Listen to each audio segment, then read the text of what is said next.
Up in the sky, where radiance abounds, there is a luminous road. Hearts race away, suspended seamlessly. It is a sight to behold.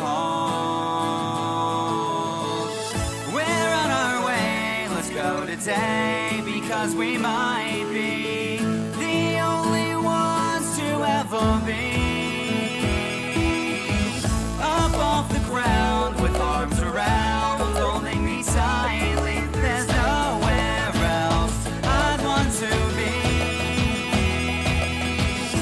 The path is paved with colors filled with light. They cast a radiant glow. No end in sight.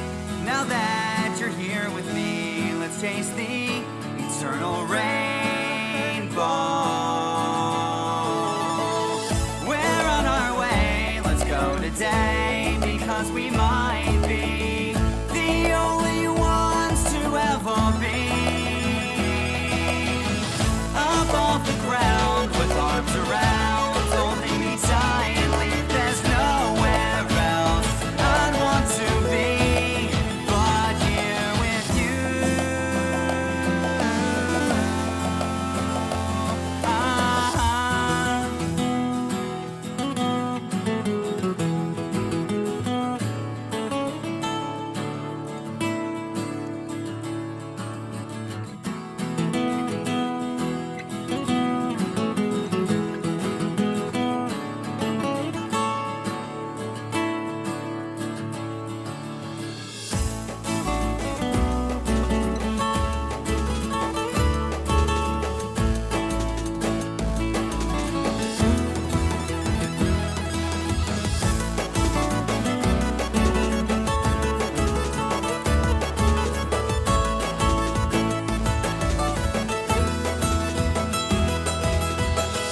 Forever long, you've held your hand in mine. Together, journeys unfold.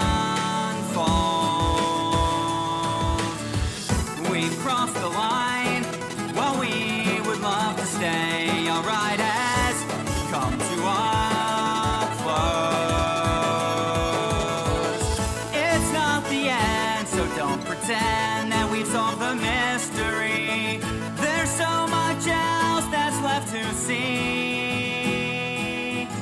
Across the stars, this world is ours, the only reality. There's nowhere else I'd want to be but here with you.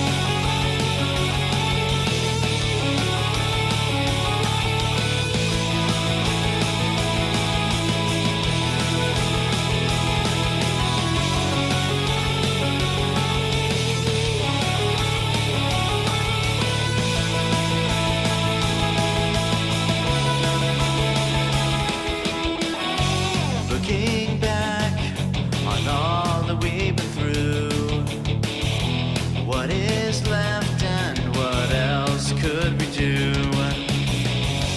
We've been down this road so many times before. Will I ever learn the way? Come back to you. Starting to see it's taking me, and now it is a part of me. I'm falling back to where I used to be. This touch of you is overdue. Now I can see, I know it's true. I'm falling back, yeah, I'm falling.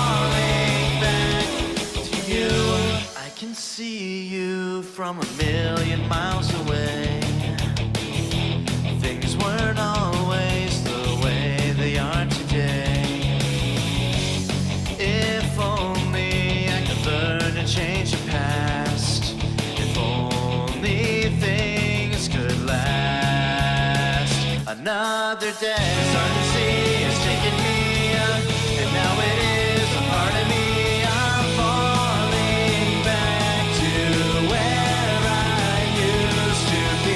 The touch of you is overdue. Now I can see, I know it's true. I'm falling back, yeah, I'm falling back to you. I'm falling back to you.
inside the VinnyMac's 9 radio show podcast, the most radioactive show on the planet. Thanks for joining us for episode 1302. That's right, we're now in our second episode of season 13. It's kind of crazy that we've come this far. I am coming to you live tonight from... Where are we coming from, Tenwook? So, hi. First off, I'm Tenwook, a.k.a. Connor Jennings, a.k.a. Tiffany, a.k.a. whatever the heck many aliases I have. And we are in wonderful Arlington, Texas. Yes, Arlington, Texas. Just a short drive from Dallas, Texas. Yep. Yeah, perfect. And I'm also joined with my typical co-host, who joined us for the very first episode of season 13, Matt Rossi Johnson. Hey guys, Rossi back again for another episode of this great podcast. I'm ready and having some fun. You know, I gotta say, we got some very interesting feedback from the last episode. A lot of people thought that, although the podcast was long, because it was about 5.5 hours, they thought... My goodness. They thought that the content was pretty awesome. which doesn't surprise me because I always try to be as interesting as possible. Narcissist. What? Doesn't surprise me that my content's interesting. I joke. I kid, man. You know. I Considering kid. we spent I the hope last so. 3 days promoting your content. Yeah, pretty That's much. true. We spent a lot. We flew out here just to help you, and pretty much All right. nothing but you. All right, way to guilt trip me, guys. So yeah, I mean the feedback was great because the bulk of the show has always been to tailor the show to you, not to me or to my interests. It just so happens that I'm very interested in the things that you guys are interested in as well, and that's really awesome that that's the case because that makes it a lot easier for me to adapt and change to what you like. Now, naturally, that doesn't mean that everybody likes what we do, and that's fine, you know. Yeah. We try to adhere to the majority and at times to the minority as well, but, you know, that's just what we do here on the show. We're all about the people. Absolutely. And the second episode in, the first episode was definitely interesting. Talked a lot about cons. And I think this episode as well, we're going to touch up on cons again now that we have the con-er with us. And additionally, we'll talk a little bit about, I guess, the design process in terms of making videos and content creation on the internet, how it's kind of changed from the original concept of the show up to where we are now with creating videos on the internet to where we are today. I mean, anybody who's been with the show for a long time, and that's like the bulk of everybody, you'll know that this is, of course, audio only. And that's always been the case because it was available only on broadcast radio, as opposed to a video platform, which, of course, a lot of this stuff, although it seems like it's been around forever, it really hasn't. And, I mean, all this stuff is changing every day. Naturally, we all have to adapt, and so does the show.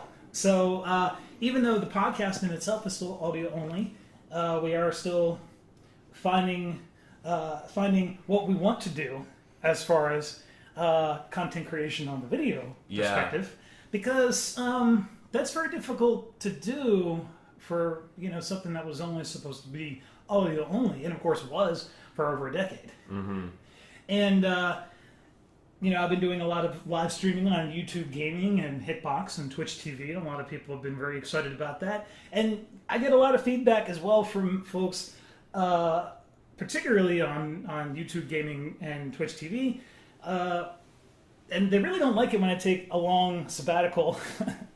Or maybe a hiatus would be a better term, because a sabbatical would assume I'd be leaving for at least a year. Because is that the term? Because I know sometimes like it's referenced with like pastors taking time of leave. Like that's the only time I've heard sabbatical. But I didn't know it was like for a specific time period, like at least a year. Well, at least in my experience, at least in education, a sabbatical typically Okay. is a year. I mean, I'm not certain, you know, in other fields what that would really mean, if anything different. But typically, at least in my experience, a sabbatical usually indicates a year of something. Gotcha. But anyway, I guess a hiatus would be a better term. People typically freak out and they think I've left or I've disappeared. Mm-hmm. And I tell them, I have to remind people that I'm a very busy guy, and it's only every once in a while when I get a very good chunk of time to actually do a stream or to do a podcast. I mean, we said when we first talked about bringing the show back in the form of a podcast that we were going to try to do it at least every month. And that certainly didn't happen because the last episode we did was right before Mad Classic. Well, we'll put it this way: we have every other month right now. We just need to get a little bit more on top of it, and it'll be a little bit better. Well, I mean, the problem that we certainly had was just conflicting schedules. Sure. I mean, we all kept saying, "Oh, well, you know, this would be a good weekend," and that weekend, you know, I had stuff going on, and the other weekend it just wasn't good for you, and. It's been a very interesting coordination of schedules, but Sure. we're all here today, and we're all having some fun along the way. Yep. I guess jumping right into curious, we have Connor with us today. Tell us a little bit about yourself, Connor. Oh, so about me. Well, I am a successful college graduate. That's kind of a joke. I hated college, that's why I say that. So I am a Oh, let's see. How much do you want to know? Whole backstory, the origin story of Connor Jennings, Tiffany, whatever my name is. Tell us whatever you feel comfortable. All right, so let's see. 22 years old. I was born in Marietta, Georgia, which is right outside of Atlanta. For those of you who don't know where that is, just think Atlanta, Georgia, like the northwest part of Atlanta, Georgia. Lived there for like 12 years with my family. Then we moved down to South Georgia, and we lived in this little place outside of this town called Milan, which was very, very small compared to some place like Atlanta, right? I mean, it was a modern day village. Like that's, some people are like, oh, it's a town. Like to me, it was just a village, right? Yeah. That's the rating it had, and so jumping to that area was very interesting as a 12-year-old kid, right? Excuse me, because at that point in time, you're going, like, you're a sixth grader in middle school. So for most of that year, I was homeschooled, but then I started going to middle school in freaking South Georgia, and of course everyone, well, not everyone, a few people thought I was gay because I was in sixth grade, I didn't have a southern accent, and I hadn't hit puberty, so I sounded like a little girl, like everyone does, right? So that was fun. I lived out in this like place, and we weren't even in this town, Milan, right? We were probably like 10, 15 miles out from it. We lived on a farm. Our nearest neighbors were really far away. We had like 450 acres, which was ridiculous. And then 2 years into this move, in November 2007, my parents actually went through a divorce. And I figured out that my mom told me about that the week before Thanksgiving, actually, which really was just a downer. And so that was my experience with high school, was trying to be a not redneck person, specifically a nerd in South Georgia, and also dealing with my parents' divorce. And so because of that, I was like, you know what? As much as I love the people of South Georgia, and I love, if any of you guys are hearing me just randomly, I love you guys, a lot of you have had personal impacts on me, helping me get through high school, which was hell on earth, and I survived that because a lot of you guys. But then I decided, you know what, I need to go someplace, start over, forge my own path, and so I went off to college at Pennsylvania State University up in good old Center County in State College. And the sad reality about kids these days is that I think it's really important for kids to literally say, I've got to go do it on my own. Right, yeah. As opposed to letting their parents handle everything, because, of course, if you do that, you're not really going to learn anything and learn how to be an individual. Yeah, so the thing, I had it easy getting into that mindset because my father, I love the man, but he is a truck driver, and so he was not physically present in my life, right? And my mother, she was going to move out to Charlottesville, Virginia, which is where she currently lives. And so here I am. I'm in South Georgia, and I'm like, well, I've been accepted to this big college called Penn State, and I got accepted to this other college called Valdosta State, which is still an alright school, but no one from my high school had been to some place like Penn State. Valdosta? Well, I've always pronounced it Valdosta, but I guess it doesn't really matter. It's Valdosta. Okay, well, I've always heard that that's a party school. Is that correct? Every school is a party school, man. Okay. If you think about it, a lot of places are party schools. Penn State is, people like, it's the #1 party school in the country, which, why is that a good thing? I don't really care. But anyway, it's like, wherever you are, if you go off to college, if you want to party, you will find that scene no matter where you are. It's just, if you get enough people, you'll find that scene. So, okay. Anyway, so I went off to Penn State for 4 years, and it was kind of another interesting change because I was used to very much even though I didn't like it, I was kind of used to the culture of the Deep South, of the Southeast South, right? The Deep South, the Bible Belt, all that stuff. You ask people, oh, hey, where do you go to church? And, someone gives you a response, even if they don't even go, right? Or you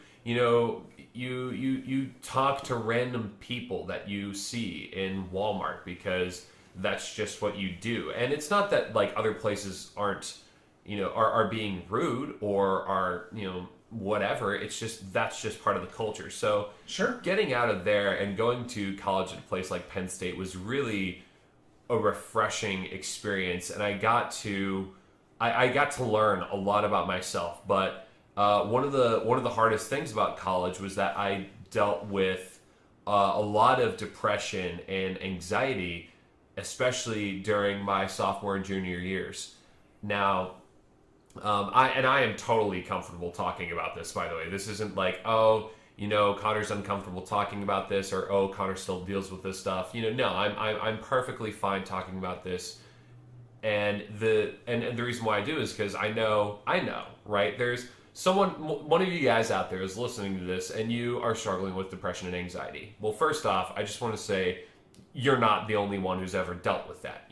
Isolation is killer sometimes with depression and anxiety. It kills you silently, and it kills you alone from the inside out. You're not alone in having to deal with that struggle with depression and anxiety. There have been others who've dealt with that, and they understand you. I'm not saying there are others who've dealt with that struggle, and you need to stop complaining about your depression and anxiety, right? No, because it sucks. It really does. And especially in college, my sophomore year, this part of me, so backing up a little bit, when I went off to college, I wanted to originally do ROTC. I thought that would do it, but then that path didn't work just because of a little hiccup, happened, and it turned out to be a pretty big hiccup. And it wasn't like I did anything wrong. It was just one of those dumb luck things. And I was like, well, all right. So I guess I was majoring in criminology, and I'm like, all right, I'll figure out a backup plan. So backup plan was something like FBI, law enforcement, stuff like that. Well, turns out that criminology is the wrong major to enter into if you want to go into that stuff. Not because you don't learn about that stuff, right? But it's because you learn about that stuff. You learn about the criminal justice system and how, and a lot of the corruption within it, sadly. And that drove me up a wall. It drove me insane that no one was doing anything about this stuff, and I felt like there was no way in heck that I could ever do that. But the thing is that I felt trapped in that. And that's when I started having a lot of anxiety on top of depression that I was experiencing from, family issues, personal issues, just rejection, not necessarily isolation in a sense of friends, because I had a lot of friends, and I still do. I'm a person, I make friends easily. I have a hard time shutting up. But yeah, I've already been talking for the past 4 or 5 minutes. I have a problem shutting up. So yeah, the past 14 something whatever. So yeah, it's good. It's thank you.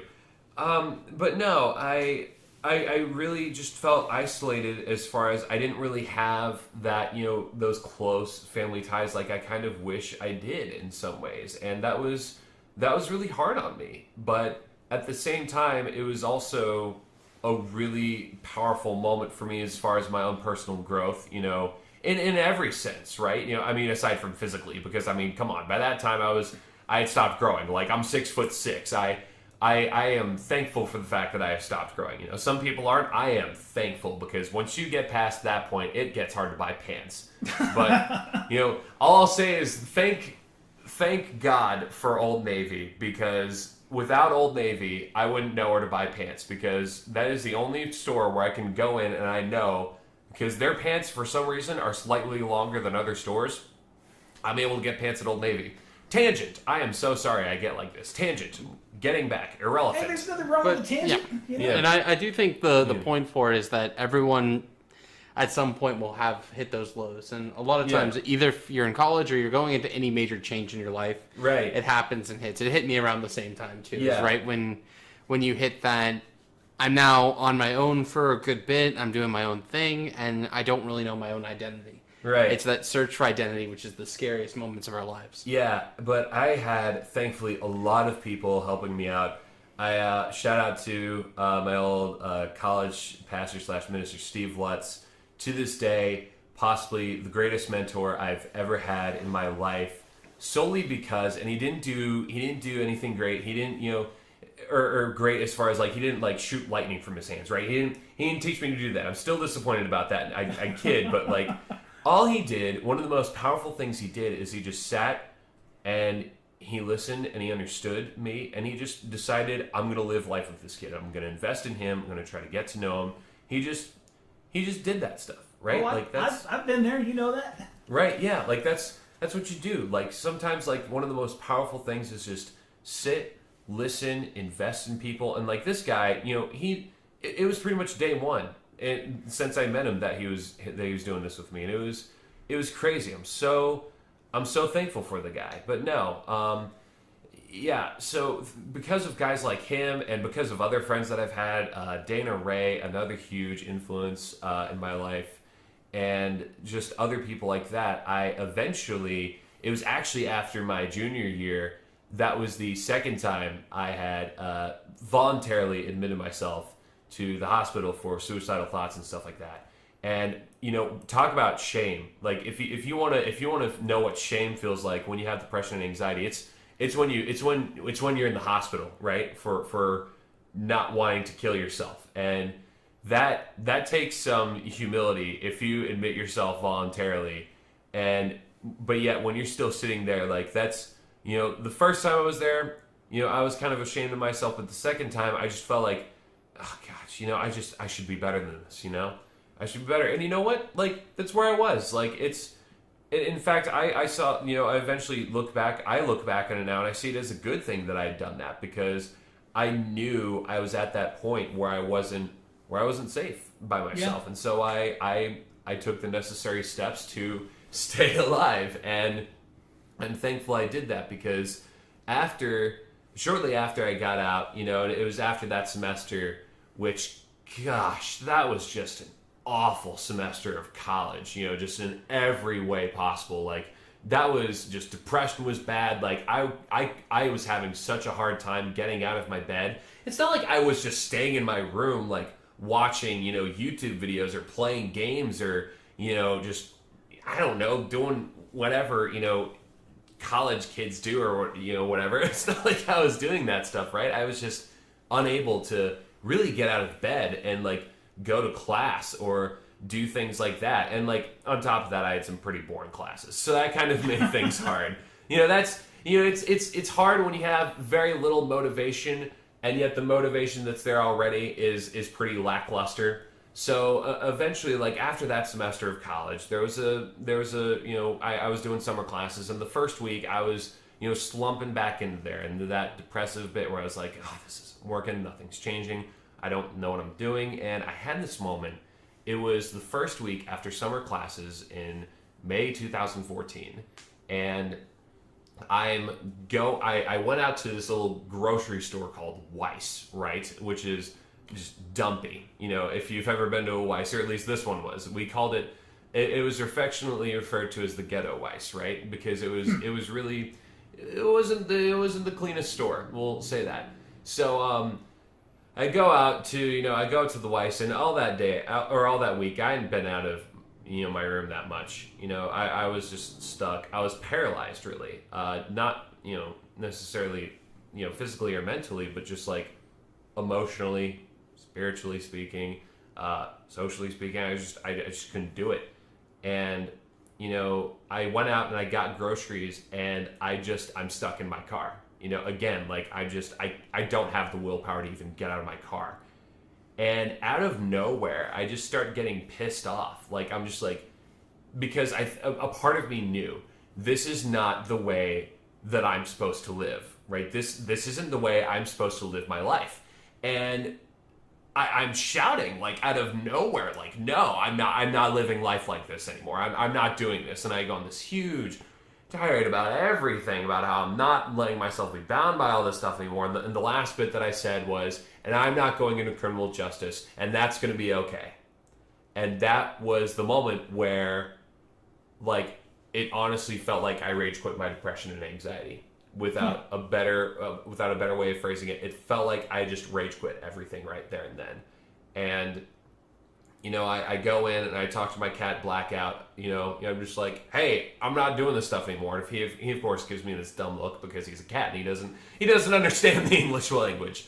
So after that, I was actually watching. It was a Teen Titans documentary, and it was at the part where actually Tara Strong was talking about her audition for Raven and stuff like that, and they're talking about this, and all these voice actors are talking, and I'm like, oh, voice acting, that sounds kind of cool, but I could never do that. That's not like a real job. And then this part of me just kind of like stopped. It was like one of those foot in the door moments, right? Where it's just the idea is just kind of like, oh, but what if?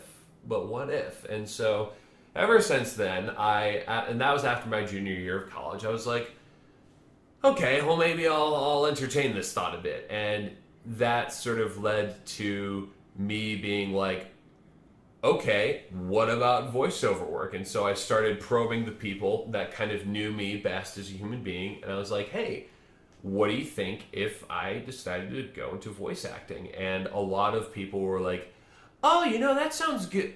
Actually, that sounds really, wow, that sounds really good. Actually, that sounds like a good idea for you, Connor. And I'm like, yeah, right? And so it was this weird, huge shift where I stopped thinking about criminal justice and stuff, but then I started going to voice acting. And that's when, Matt, you were talking about identity, crisis and identity formation and all that stuff. And that, and earlier I kind of knew who I was deep down, but I was denying a huge part of myself. And that is the fact that I am a very creative person, and I live pretty much with the universe inside of my own head, and I wanted to open that up and explore it, but yet I was limiting myself with the career options, I feel. And so this has been just a huge, it was a huge shift.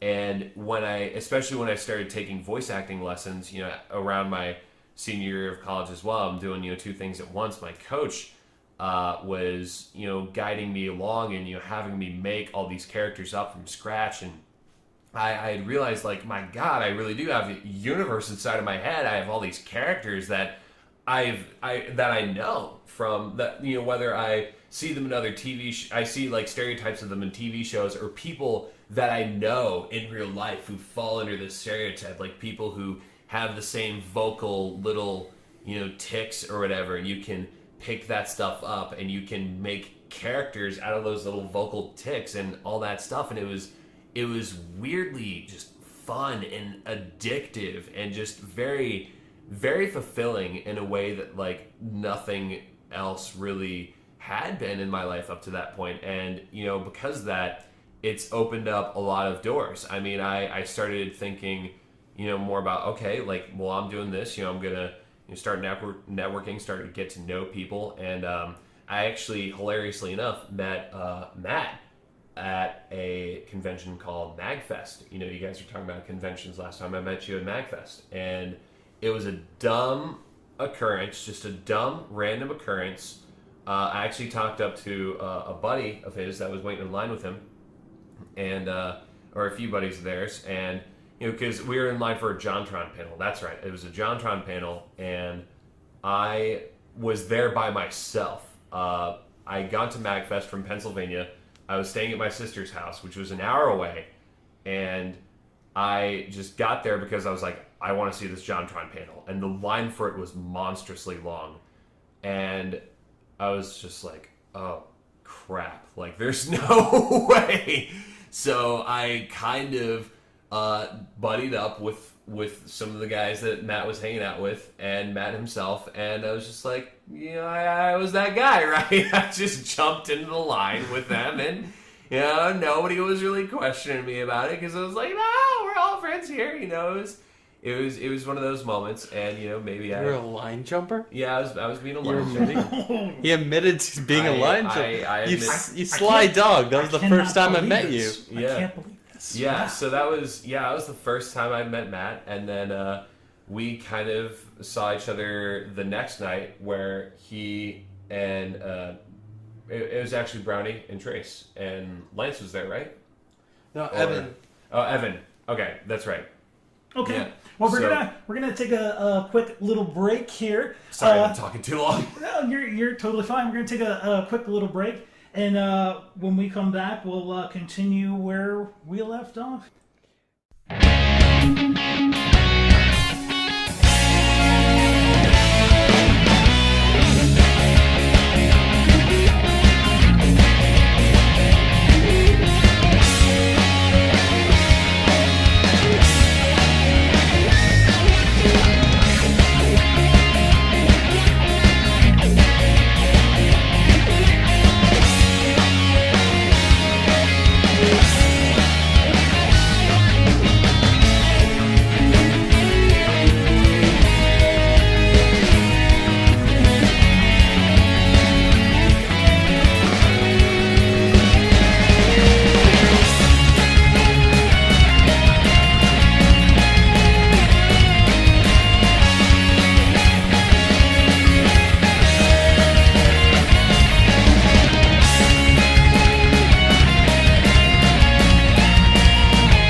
Welcome back, everybody, to the VinnyMac's 9 Radio Show podcast, the most radioactive show on the planet.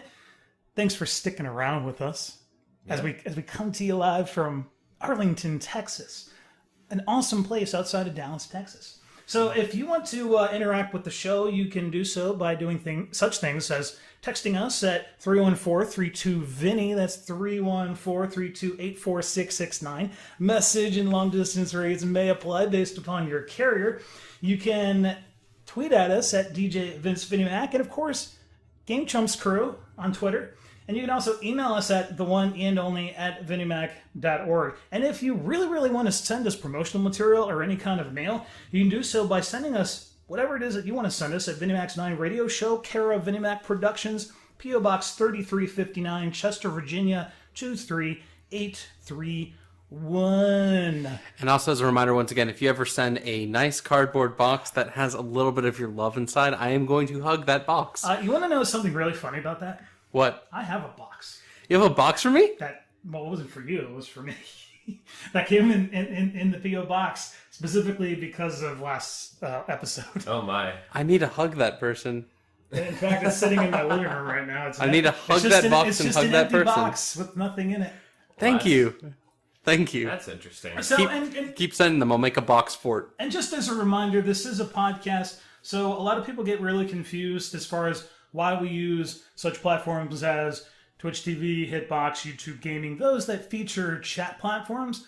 Although, yeah, they are there, we do not really utilize them because we utilize things like commenting in the description of the video, like on YouTube.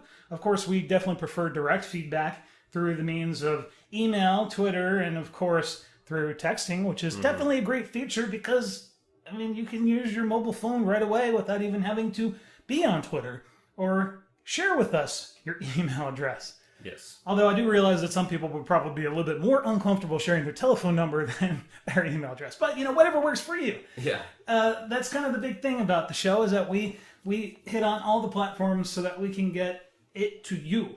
Yes. So, anyway, we left off talking about Tenwug here, a.k.a. Connor Jennings, about his MagFest 2015 experience. Yes. And I suppose we will continue where we left off. Yeah.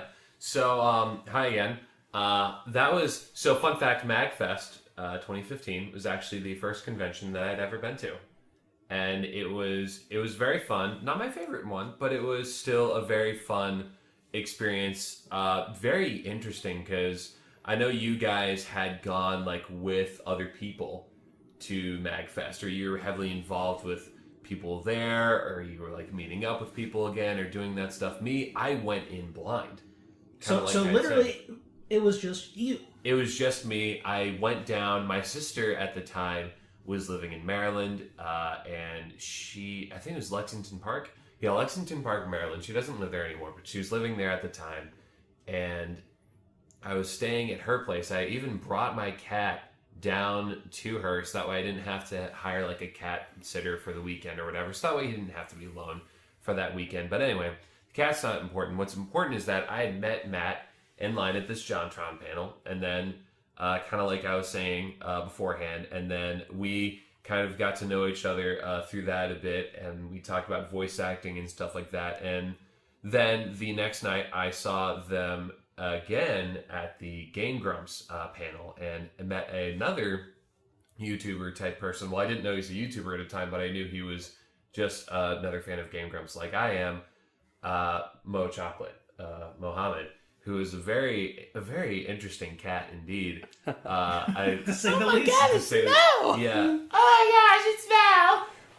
Yeah, so he was a really fun guy, and oh gosh, yeah, that was just even the panel, that the panel was okay, but the most fun part about that entire convention was like I got there after there was a voice acting panel where you could go and like do some voiceover work very quickly, and a lot of people were kind of impressed, and Wes Johnson was there, Matthew Mercer was there. Those are two very big voice actors. Look them up. Wes Johnson has done a lot of work in like the Fallout games, Oblivion, stuff like that, Skyrim even. Whereas Matthew Mercer, he has done work from, he was Levi in the Attack on Titan anime dub, and he's also done, he's the voice of Kanji in Persona 4 Arena Ultimax and Persona Q. He did Chrom, of course. How could anyone forget? He did Chrom in Fire Emblem Awakening. Very, very talented gentleman, but they were kind of overseeing this. Very, very kind gentleman, too. But they were both there at this convention, but I had just left a panel of theirs a little early, and I was like, well, I'm going to go check on the Game Grumps line. And, of course, people are already forming up at this line. And I'm like, shoot, there's no freaking way. So I decided, all right, I'll jump in this line, and I just jumped in with these random guys that I had met, and it's like the panel was starting at like 9:30, and it was 6 o'clock at this time, and I'm sitting here and I'm like, crap, like I don't know anyone here. I'm sitting alone. I've got my 3DS, but that's all I got. I got my 3DS. It's time to make friends, because I'm a very extroverted human being, and when I see a lot of people, I'm just like, like I said, I have a hard time shutting up, and I like making friends. So nothing wrong with that. Yeah, nothing wrong with that, exactly. So it turned into, at first I was like doing food runs for people, right? Because these people were waiting in line for so long, and so I like got water bottles, I got like snacks for people. I was going out and getting all this stuff, and people were like defending the fact that I was in this point in line and all that. And because they're like, no, this is the food guy. He's cool. He's good. And then eventually we moved out of that waiting area, right? Because there was another panel before Game Grumps, but they had us waiting in another room at that point. And by that point, the line was actually pretty long too. So what ended up happening is they moved us out into the hallway after everyone goes into this other panel, and we're all again waiting in line for Game Grumps. And of course, like this isn't even like half an hour, 45 minutes, or no, it was probably around 7 o'clock, and I'm like, I am bored out of my mind. Let's have some fun with the people here. And so we kind of just randomly started singing songs. It started out with All Star, by Smash Mouth, because both Game Grumps actually don't really like that song. So I was singing that as just a joke. And like the shadow puppeting at the end too. Yeah, the shadow puppeting. I was the one who started that in the room at MagFest. People singing All Star. I was screaming that in the top of my lungs, so that way people would start singing it, and it happened. And that was a very interesting feeling. But that was even more fun than the actual panel, just because I got to meet and hang out with so many very, very wonderful people that. They weren't like, big people, but they were just people. And they're part, it's part of the community. That's the big thing. Right. And, the people who comment on those videos online, they see that and they're like, oh, you're just a bunch of no-life people. You're just a bunch of like... Not only that, but they're, the people who are making those comments, you're not going to find them at any of these events. Yeah, exactly. And if you do, you're probably going to be escorted out very quickly, so... Yeah, exactly. Like... I'll clock you, I'll clock you out, whatever. Anyway, so it was just, but ignoring those guys, it was just a really fun experience, and I actually started considering, randomly, YouTube type stuff, because Matt had talked with, Matt was, sitting kind of near or with other people who were kind of like, who is that guy? Who is that person? Yeah. So what happened from there was, what you failed to realize is behind you was Hidden Block members, like everyone behind you. Like Balrog was literally sitting right next, and that was who I was talking to, was Balrog from Balrog Game Room. Right. Next to it was Jimmy Wetzel, which is Nintendo fan for the win, or Jimmy, and all the people from Hidden Block. So we were talking that conversation. You ended up sitting next to me. So then you were hearing us all talk about different YouTube videos and old YouTube stuff, and you interrupted halfway through, and we jumped right in. Oh, yeah. Yeah. So it was weird. Like it was, because of a lot of you guys, and I actually even got to meet some of them and be like, hey, because of conversation you had with someone else, after I graduated from college, I was just like, screw it, I'm going to start a YouTube channel, right? Because I considered maybe toying around with live streaming a bit, but and I started out on Twitch live streaming under the alias The Northwest Gamer, and because of that, the first live stream I did was after this guy Justra, who did his live stream. He was like, all right, by the way, get ready to live stream. Now, I was making cheesecake at the time, which was also hard, so I had to deal with cheesecake, and this guy was like, I'm hosting you now, so you better get ready to live stream. And I was like, oh, crap, dealing with that. And I was actually playing Sunset Overdrive at that point in time. But then...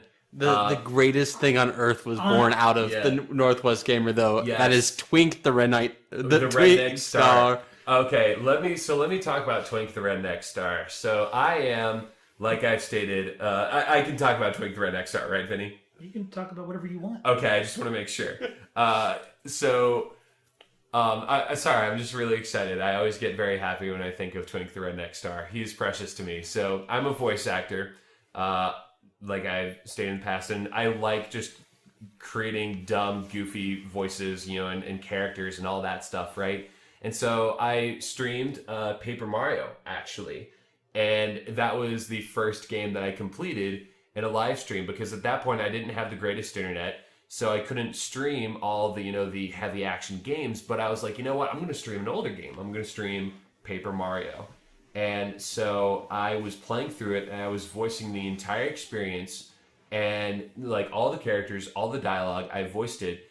And eventually we get to the part where Twink shows up in the prologue, and at first he had this kind of like deep, sexy voice, and it was a very weird experience. But I was like, oh, maybe It's kind of like that sexy radio disc jockey late at night. Yeah, he's got that sexy radio jockey voice, and I was like, maybe not. And I was thinking in my head, and then it was just like, I got it, and I started talking in the thickest Southern accent that. Boy, I tell you what, it was Twink the Redneck Star, and it was just, oh my god. Sorry, I hope I wasn't clipping the audio.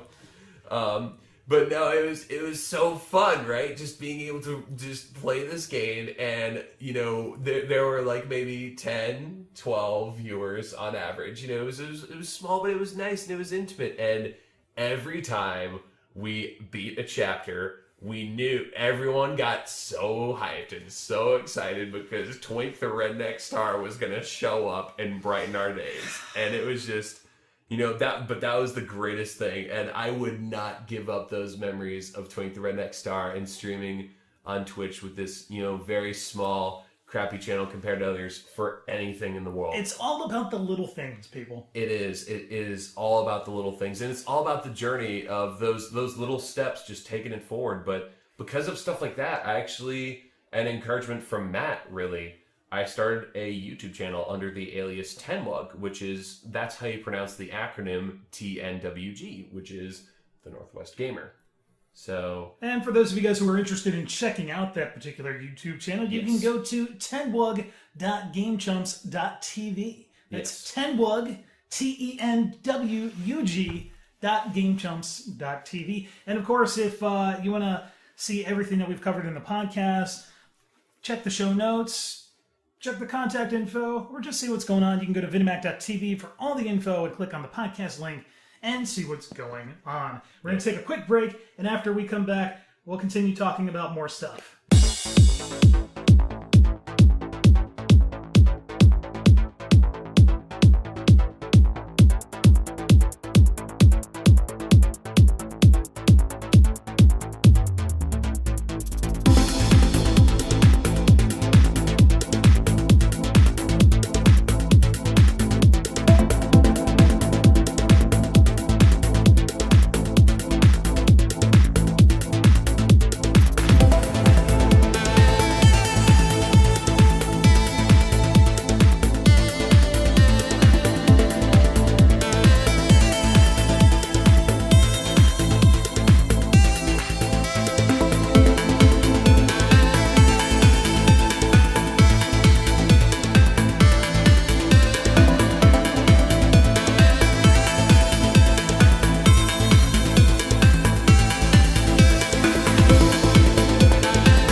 All right, everybody, welcome back to the VinnyMac's 9 radio show podcast, episode 1302, coming to you live from Arlington, Texas. Thanks for having us tonight. I hope that you're enjoying the show. And if you're not, then you need to tell us why. You can text us at 314-32-VINNY. That's 314-328-4669. Message and long distance rates apply. You can email us at theoneandonly@vinnymac.org. You can tweet at us at DJ Vince VinnyMac or at the Game Chumps Crew Twitter handle at Game Chumps Crew. And of course, you can visit the website at vinnymac.tv, get all the cool insides of what we got going on, see what's happening. And you can send us snail mail at VinnyMac's 9 Radio Show, care of VinnyMac Productions, P.O. Box 3359, Chester, Virginia 23831. That was an interesting one. Yes.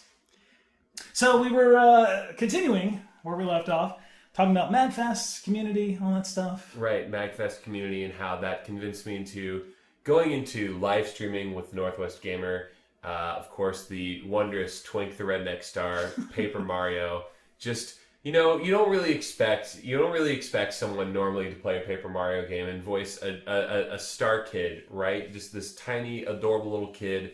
Who rightfully, if he had his correct voice actor, it'd probably be Tara Strong, voicing the kid or someone like that. But no, instead he gets the 22-year-old hotshot college student who's like, I know what's the right voice for this dude, Redneck, and it's just, it was wrong in all the right ways. I gotta tell you, if I were in his position, that's not what I would have guessed.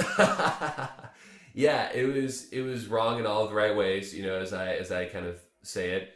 And yeah, after that, I tried doing some other games, but due to a complication of just a bunch of things, college, my internet being stupid, I kind of had to step away from Twitch live streaming, which I kind of wish I could get back on it. But unfortunately, just haven't had a lot of things go my way in that regard. But it's cool because now I do a lot of YouTube stuff under, like I kind of mentioned, and Vinny has been mentioning for me under the alias of Tenwug, and Tenwug is kind of now one of the main things I do. I along with the voiceover work, obviously, being my flagship thing, and then as well working on other projects that Matt is kind of involved in, some of those on the side. Raise the eyebrows a bit, all that stuff. You know what I'm saying? The eyebrow raise, but now.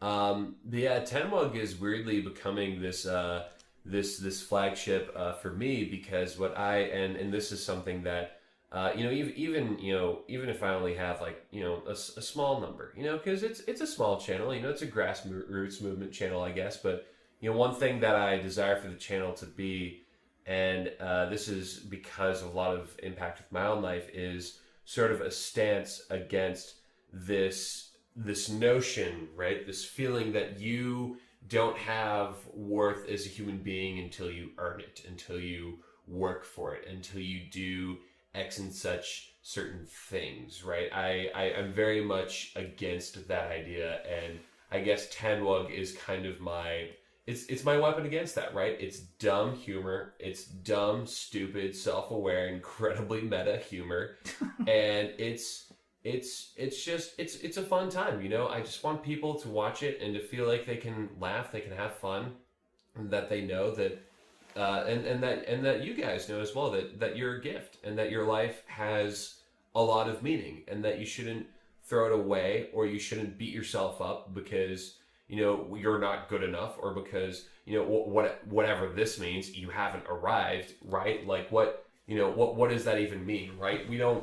I don't think we arrive as human beings ever. I don't think we're created with that mind that, and some people are like, oh man, life's a journey, right? And they say that in a corny manner, but it really is. It's not about where you end up. It's just where you're going. Sure, strive for self-improvement. I'm not saying that. I strive for self-improvement, but I don't make my worth in my achievements, my accomplishments, which is something very American, right?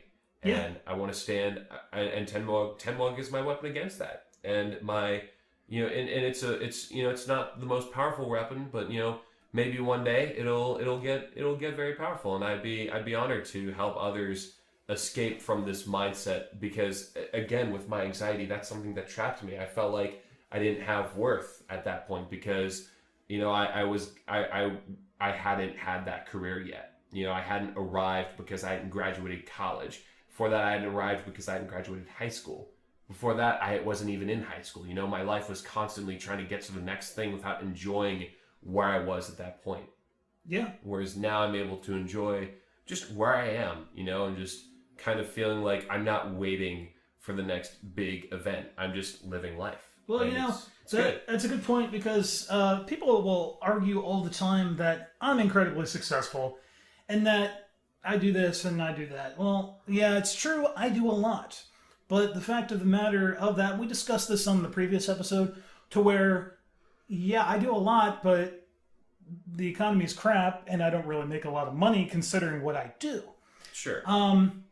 But at the same time, where I'm getting at with this whole thing is that I do a lot. I do have a lot of power, I would say, but I don't really see myself as being quote unquote successful, because all of that is relative to what you're trying to do. Sure. Yeah. And although, yes, I am successful in most things that I seek out to do, because most of the time, my whole attitude is trying to solve problems. Sure. And trying to find every way to solve those problems within appropriate boundaries. But I mean, the fact of the reality is that I'm constantly doing stuff, and as a result, even though I finish projects, I'm always starting new projects. So I'm constantly feeling like I'm not really going anywhere, even though to the untrained eye, that's absolutely not the case. Right. Yeah. And that may sound really weird to some people, but to me, that's just how it is. No, it's how you. I mean, one of the most valuable quotes that I've heard was from something that I went to something back in high school. I don't remember the name of the organization offhand. Actually, it was like Leadership America, something like that. You know, I was in a high school ROTC. It was JROTC, and I was one day our senior Army instructor. You know, kind of the instructor of the course. You know, he handed me this thing. He's like, "Hey, you have my recommendation, and you've been, you know, like, I really want you to go to this thing." And it was kind of like, you know, how to become a better leader, essentially, while even you're still in high school. And one of the most important things that I learned from that, and it's something that sticks with me to this day, or one thing that I was told, is perception is reality. And you're like, you know, hearing that, you're like, duh, right? You know, you think on that, and you're like, duh, Connor, you know, perception is reality.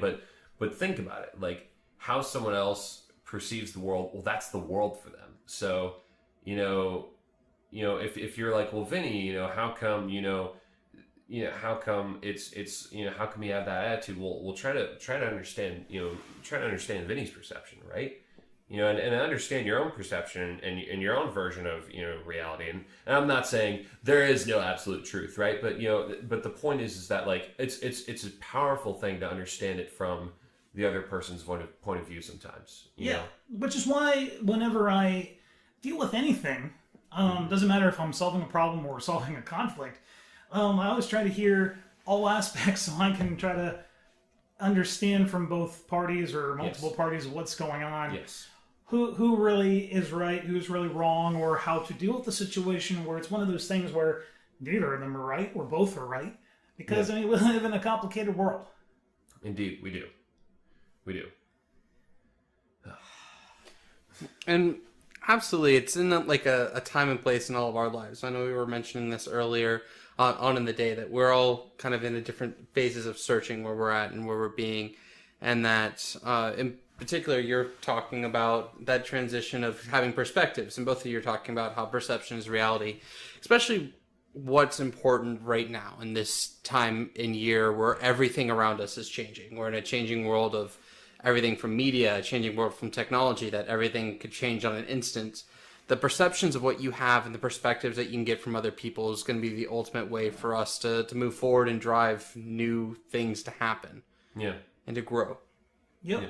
And for those of you guys who don't know, or haven't grabbed a Snickers and read my About page, because I know it is incredibly long, because when you spent so much time in the industry as I have, I mean, there's no way to put it any other way than this long. I mean, aside from maybe writing a book, aside from presenting it as such. But I come from a multinationality family, and I mean, it's never a dull moment. I mean, when you've got some Korean in the family, you've got African American, you've got South American, and and then you include my direct parents and my biological brother. That's just chaos. Yeah. And I'm not going to sit here and tell you that we're a perfect family, because we're not. We are a pretty crazy family.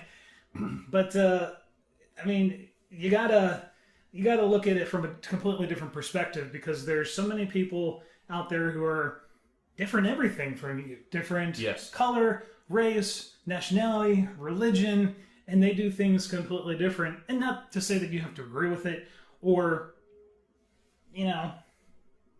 what have you. Just understand that your way is your own perception, right, and may not be the same way for everybody else. Right. Mm-hmm. As hard as that may be, to actually fathom, sadly, you've got to look at it that way. Yeah.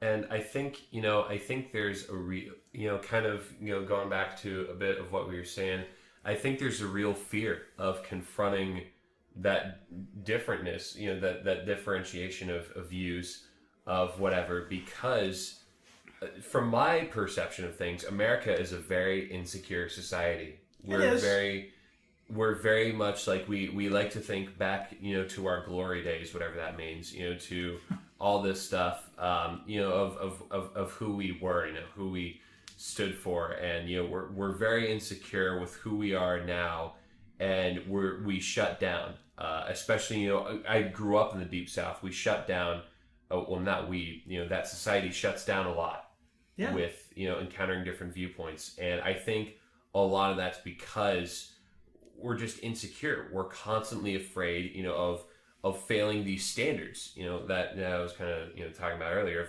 and we've kind of been hitting on, of having to have this career that, we're not forced to, live up to those standards, but we feel pressured, right, to live up to that stuff. And, I get there's benefits of, like, I'm able to participate in this economic system successfully. I'm able to pay rent. I'm able to do all this stuff. And, I'm not saying it's a bad thing, but again, when you make your life about, being able to participate, when all your life is about is, participating expertly in an economic system, or when all of your life is about obtaining more power, obtaining more strength, obtaining more, just getting more, right? That consumerist mindset of getting more power, getting more influence with people, that leads to insecurity. That leads to, because you're constantly wondering, when am I going to lose it all? Because when you lose it all, there's a part of you that knows there's a part of you that asks, will there be anything left of me?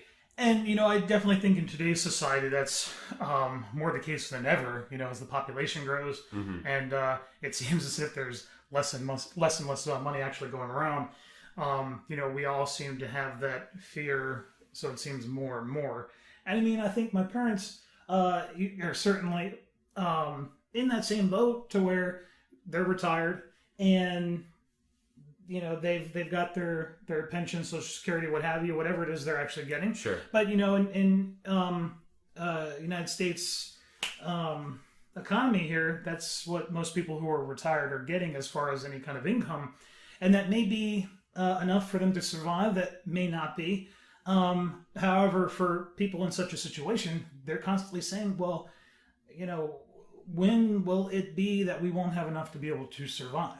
Sure. Yeah. Or, like my parents, for example, not long ago, they had an issue with their air conditioning system, which, similarly to what happened in one of my offices not long ago, put a hole in their basement. Ooh. Because the coolant line was actually leaking.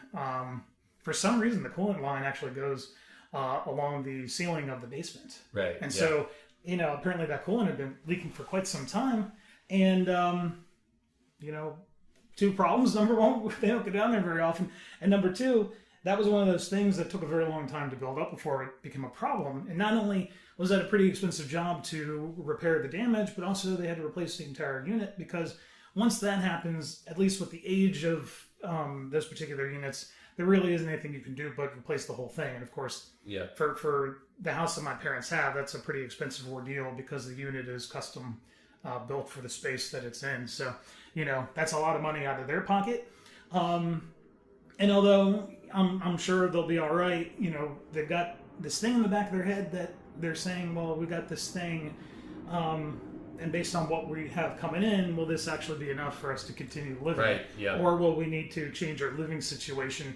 And trust me, I know that changing the living situation is never fun because I travel all over the world. I sleep in all kinds of weird places.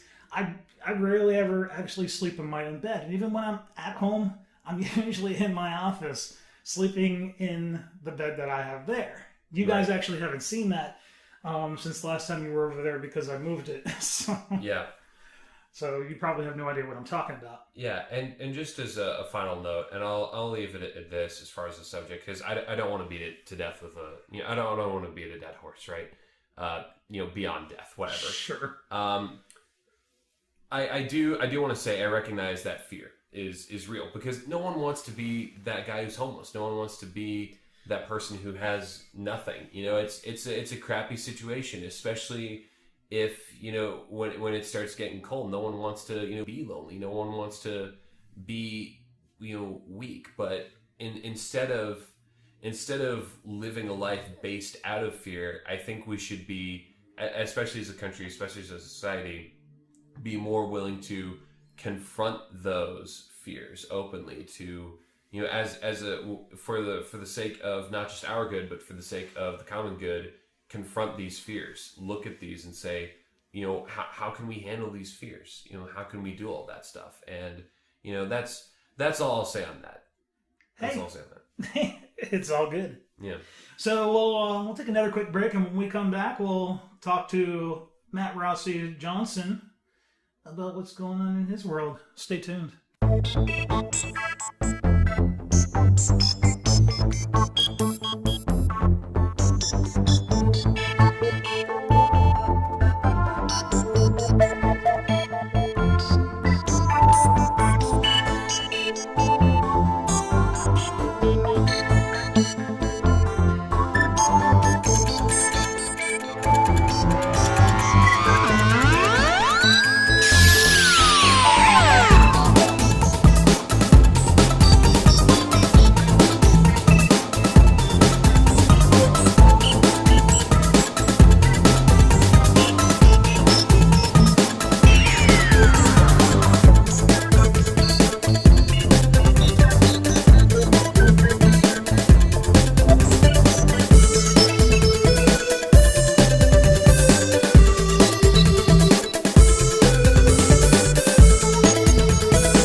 Welcome back to the VinnyMac's 9 Radio Show podcast, episode 1302, the show that cares so much about you that we simulcast on multiple platforms to ensure that we bring the program to you as it happens.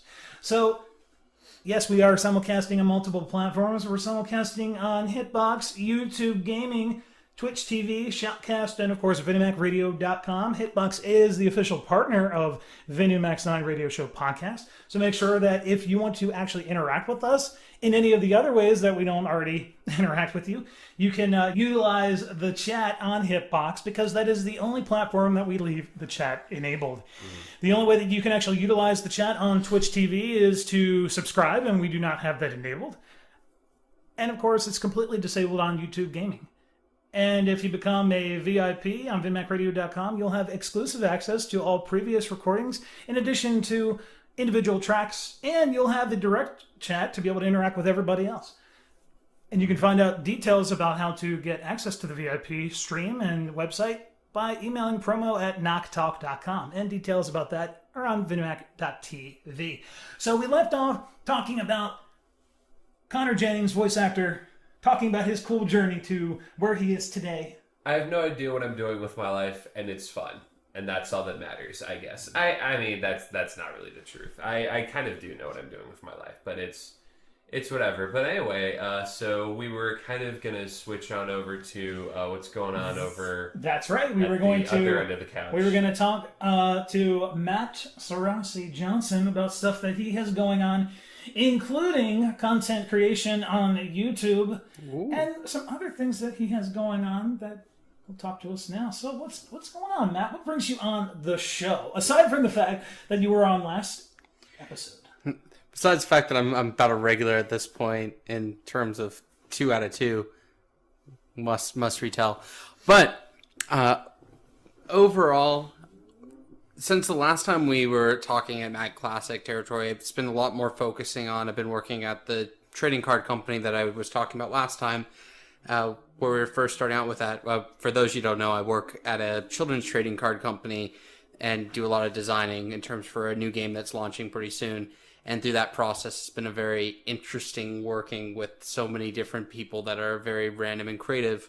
I know Connor's recently been getting more involved in that as well, so I'm going to start working with that kid in that sense too. That kid? Hold on. I'm not a kid. I'm an adult. I have my adult license. Aren't you technically older than that? Yeah, actually. I'm older than you by 6 months? Not the point. Yeah, no, that is the point. I'm not a kid. That only that applies to me and Reed, not Connor here. Okay.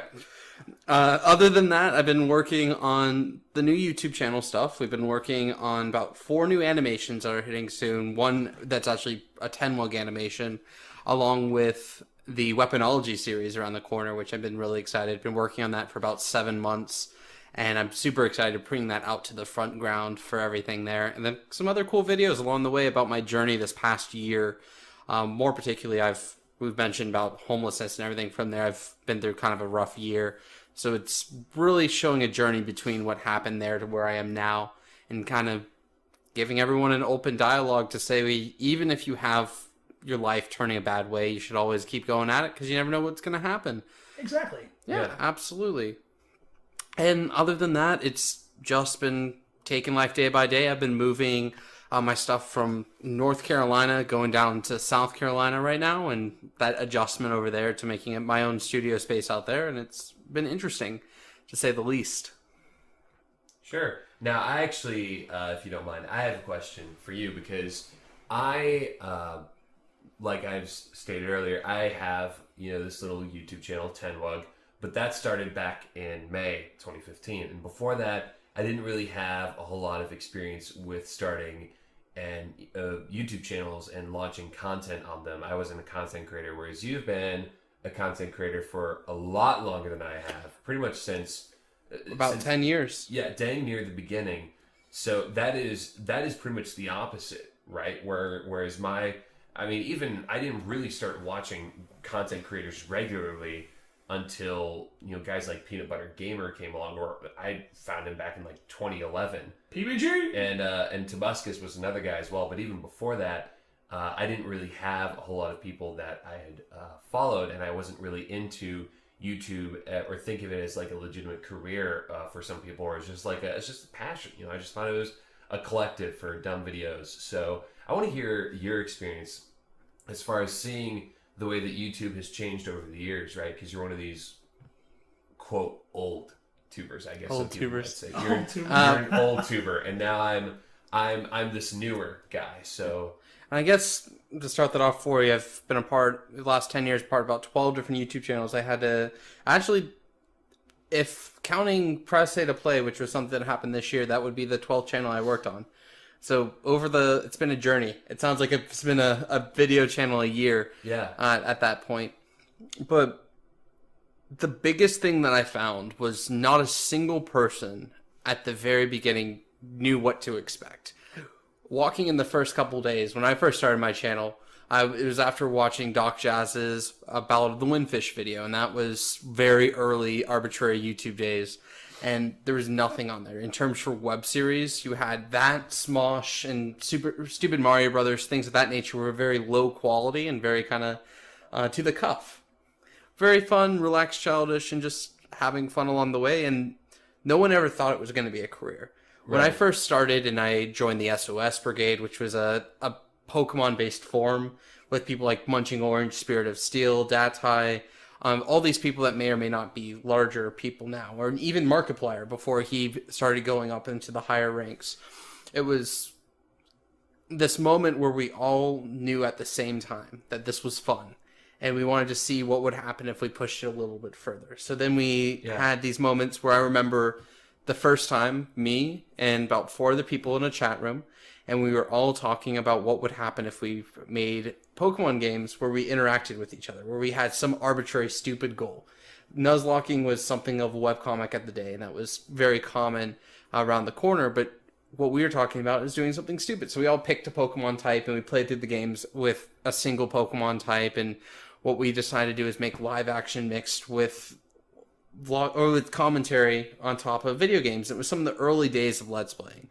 At this time, you had Proton John, of course, and you had early Chugga Conroy, where he was at about 1,000 to 2,000 subscribers. And it was a wild time to be alive, and I remember every single person having the sense of, this is a hobby, but we want to see it more. And I remember those fans becoming big people. And along the way, even on my own story, I remember when I joined the first couple of YouTube networks, when I started getting interest with the Game Station. I started getting interest with a lot of these networks that are no longer in existence anymore. Barry Studios as well. And doing the Rico podcast, where we had different YouTubers on every week. Even before VinnyMac 9 was probably around the same time for that.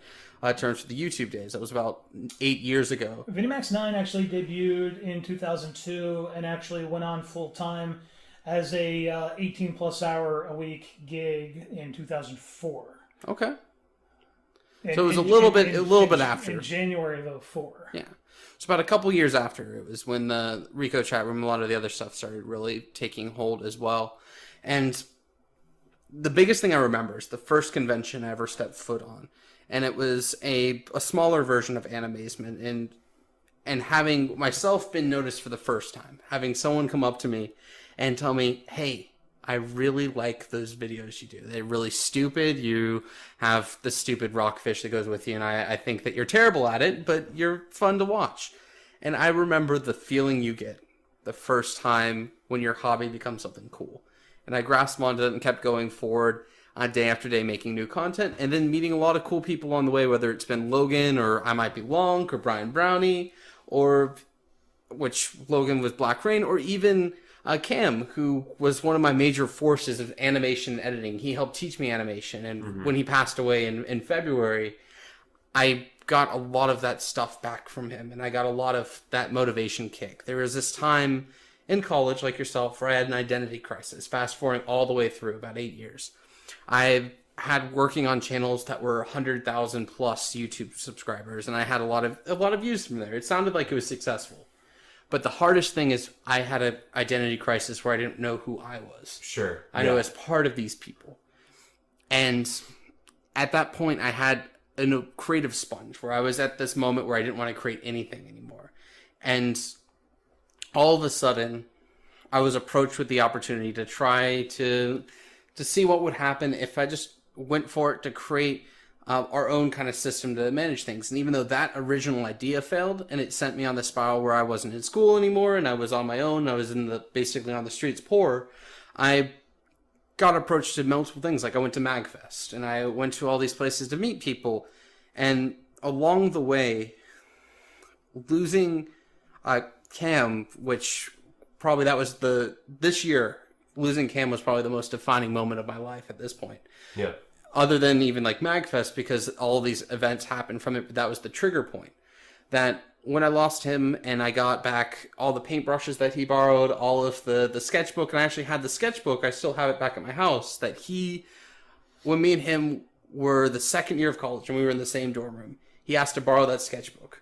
And then he borrowed it for the whole year, and he made sure to give it back to me after when he passed away. That their parents gave it back to me, and there was a sketch in it, and it was this idea that we came up with about reflections and mirrors and cracking of people, and I broke down and lost it for about 2 months. I was a shell, and I'm sure both of you kind of saw that part of me at some point during that time between February and like late March, April. Oh yes. Sure, yeah. And where I was not a human in the best sense of the word. And then once we got to the opportunity for MomoCon, which was in May for me, which is a major important one, in Phoenix Comic Con for y'all, which tale of two cons, if I can say for that. I had this opportunity where I realized I had someone that's at MomoCon, ironically enough, after going through all this, that recognized me and had to sit down with me and was saying that I'm really sad that you didn't make content anymore. I'm really sad of what happened to you. Yeah. And I had the second time this year where I got really emotional. I said, I always want to keep doing content again. And as soon as that happened, I gave you that call as soon as you got back. Said, you really should start doing your YouTube content, because I know how important that is, and keep going. And I've somehow got more entwined with Vinny in getting in more contact with you and getting more stuff from there. And I decided I want to be more on a creative route. And it's kind of where my life's been projecting now, with whether it's been part of the trading card game and pushing that forward, or even just creating content now. I'm really excited for what I'm bringing to the table with the upcoming years, because I know of how much it took to get there. Whether the 10 years in the past or even the 6 months I've done growing now, I know that exponentially there's something new on the front end. And I think that every person that's listening to this right now, you could be 50-year-old, or you could be 20-year-old, you could be even some new 14-year-old kid listening to VinnyMac 9. No matter what is going on in your life right now, you should always know that you can take the time to work on yourself and then work on something you truly want without anybody pushing you back, because it's never too early to pursue what you want, or never too late either. Yeah. Yeah. Thanks for sharing. I know it's definitely very interesting to hear, like I said, because I'm still very new to this YouTube game, right? You know, I've got, you know, at the time of this, I've got, you know, 80 subscribers, you know, so 100,000 subscribers, you know, working on a channel like that, it seems so foreign, it seems so alien, or even, you know, the fact that I've only been on here, you know, since 2015, you know, the fact that, you know, people, you know, uploading back in 2007, I mean, sure, there were videos online, right? There were, you know, the videos you had, they're taking the Hobbits to Isengard, which I think was one of the first ones I watched, along with the Lloyd to Leak spin, that video, which was, that was like one of the videos I remember watching the most of. And another weird thing as well, because I remember my first upload was just, I believe I still have the date on there. It's December 14th of 2006. Dang, that is ancient. All of that video was literally this old footage of me watching a space launch and me going, "Ooh, the spaceship!" going by. That's so weird to think that was that's about 10 years ago now. That's 9 years, you know, back in 2006. That is, I mean, and it's not like, some people might be like, oh, 9 years ago. That's not too, you know, that's not too long ago. For me, that was... Well, in terms of the age of YouTube, that's a long time. Yeah. That is a long time in terms of internet years and YouTube years, especially. I was 12. I've literally have had the majority of my life, almost half of my life, spent having my whole life in front of an audience, like where I've shared my life with everybody and been very public with my life. And I think that's the weirdest thing that's happened with our generation is this idea where we are very publicized. We have Facebook, we have MySpace. Even back then, there was more of a choice. You didn't have Facebook really pushing or anything. Well, I mean, for me, I didn't really... I mean, I was on social media as soon as it started. Yeah. And, I mean, that's my mid to late 20s we're talking about. Because, again, all this stuff isn't really that old, even though it seems like it's been there forever. Right, that's the weird thing. And we were talking about Twitter earlier today about how it's been around for a while, but of course, it wasn't until maybe a couple of years ago where people actually started using it. Sure. Because the idea of how it works was all based on the concept of SMS text messaging. Right, yeah. And of course, most people were on metered SMS plans, and we're not going to sign up for a service like Twitter because there's a high potential you might go over your limit. Yeah. And same deal with smartphones. Most people didn't really have a smartphone until maybe a few years ago. Mm-hmm. And there was no real need to have a service like Twitter or Instagram. Well, Instagram, of course, is fairly new anyway. But, services like that to where there was no need. So back when I first started doing radio, it certainly would have been a perfect idea to have all these social media outlets to be able to put all this stuff, which is probably why... I had to work so hard to make it as successful as it was, just because the internet just wasn't where it is today. Yeah, it wasn't. And I mean, when I left radio, smartphones were a brand new concept. If you had one, you were doing very, very well, or had a rich parent, one of the two. Mm-hmm. So, even for me, it's definitely an interesting thing to look back on, just in the fact that if those things had been around, I'm sure my user base would have been even larger. Right. And my user base is pretty incredible, pretty incredible size when you consider the fact we didn't have that stuff. And of course, any of you guys who know about the show, which is most of you guys, know that the show technically ended at the very end of 2009. So it's been a few years since we actually have done a show, as far as the concept of an FM show. Right. 2009. Now that's crazy. Yeah. So most of what I've been doing lately, as far as broadcasting, has been primarily in writing, directing new content, and of course, trying to drag popular channels out of trouble that program managers have thrown them into. Right. It's a very interesting life, I've got to tell you. But social media technology has come a long way. Most of you guys out there who follow me know that I am the world's biggest technolust that ever walked the face of the world. And I think Matt and Connor know, just walking in my house for the first time, know that I mean, some might say I go overboard, but there's a purpose for it, believe it or not. I can confirm, and I must say I've never seen or met a man or an individual in general with so many phones.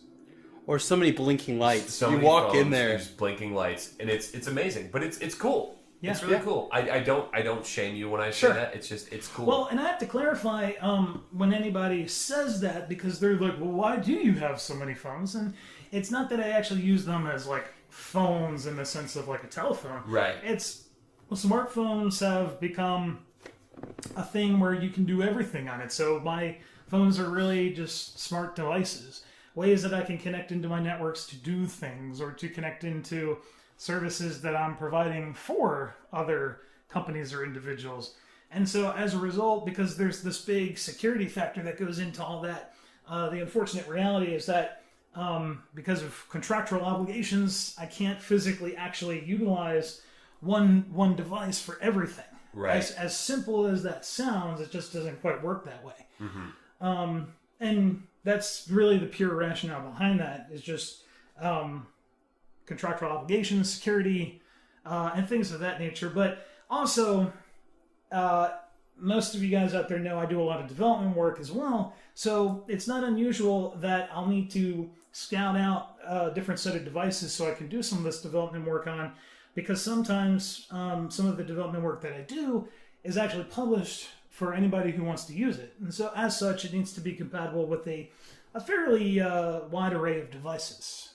And, although I do have a lot of devices, I can't really say that I have a good variety of devices in terms of like sizes and some of the most unknown, heard of manufacturers that exist out there to test some of this stuff on. In which, some people who actually utilize some of my software and applications, they'll go, well, it doesn't really work quite right, or it's doing this. And I'm like, well, yeah, because it was developed on a device that has a 4.5-inch screen, or it was developed on an older version of the operating system. So many factors that the common person just doesn't think about. Sure.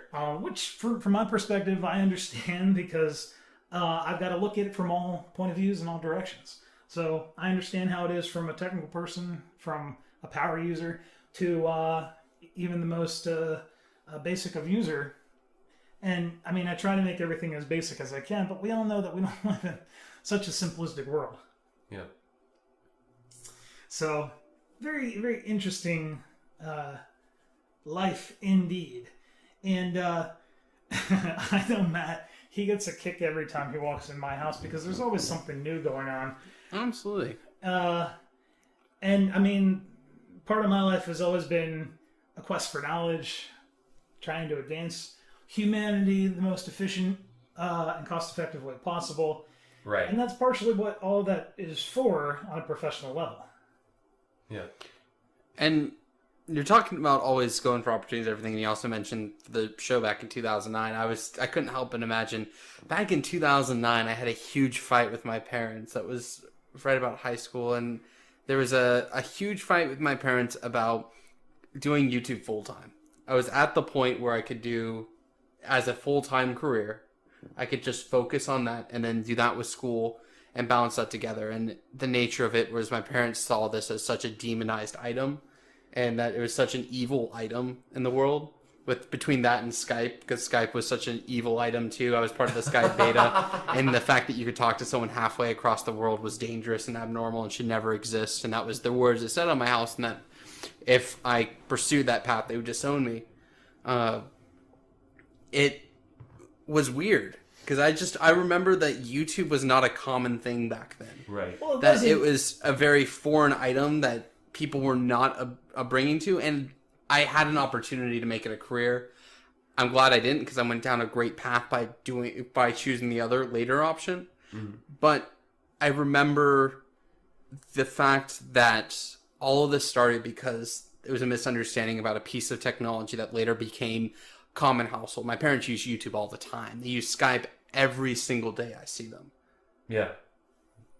And it's like, what's next? What are we missing right now? Because I know that same thing is happening to something that none of us are maybe aware of yet. Mm-hmm. Sure. The question that's on everybody's mind is, what is the next great piece of innovation going to be? It's, maybe this is an interesting turn for this conversation to take, where we're talking about innovation and all that stuff. But I was actually reading an article the other day, and this even inspired a little bit of some creative flow as far as a very interesting take for a series, or maybe even a mini series. But sex robots are kind of becoming a thing now, and people are talking about, well, you're not just having them as sex partners, but actual romantic partners, and that kind of creating that kind of AI. And so people are always wondering, when are we going to get to that point where we're making AI? When are we going to get to that point where we're doing something like that? And it's very, I know for me, so I can understand with your parents, viewing that way, maybe I don't, fully understand, because the jump from YouTube and Skype to sex robots is quite a large one. Yeah, I will say.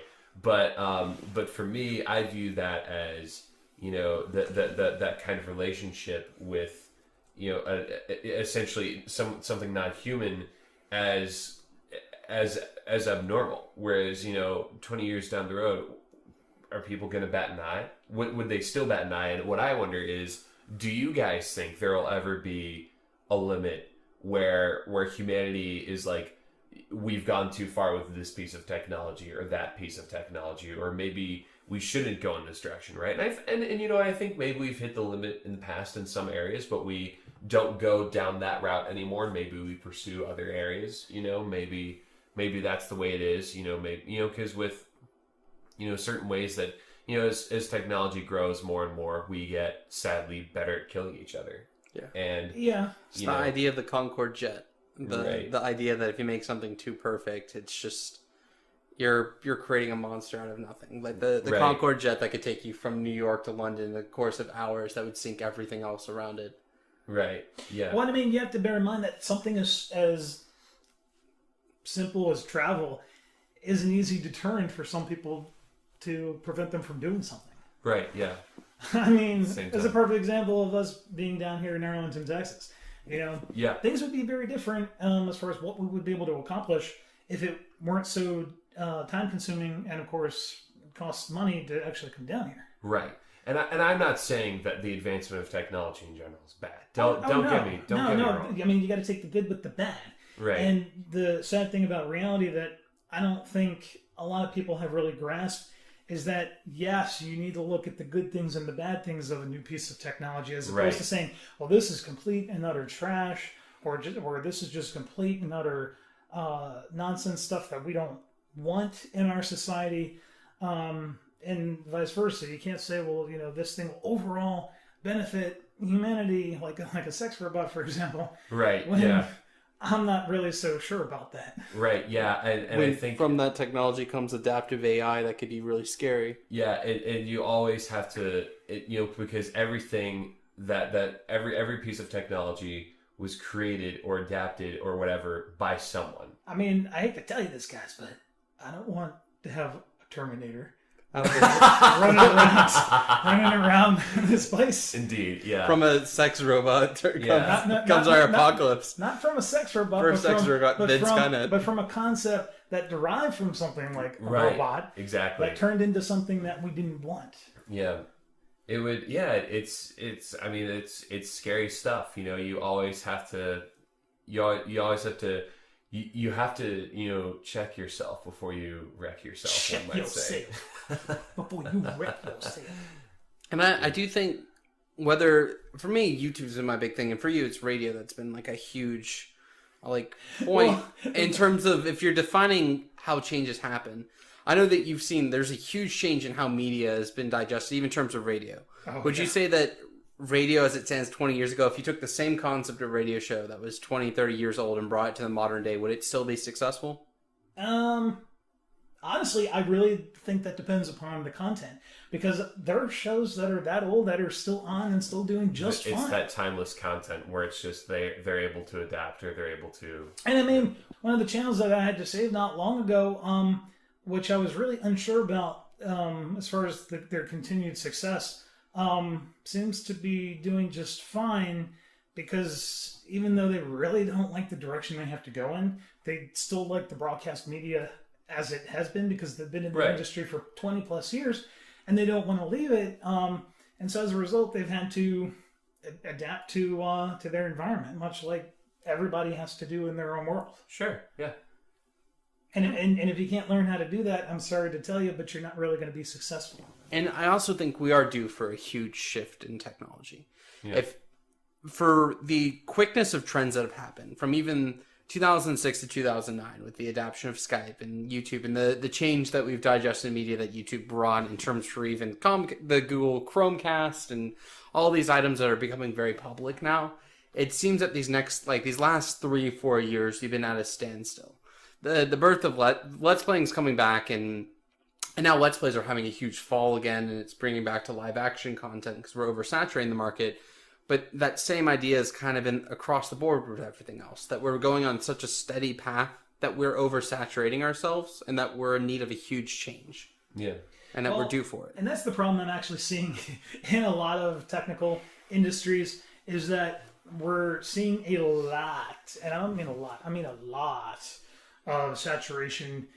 You know, you kind of already mentioned with Let's Plays, they're coming back.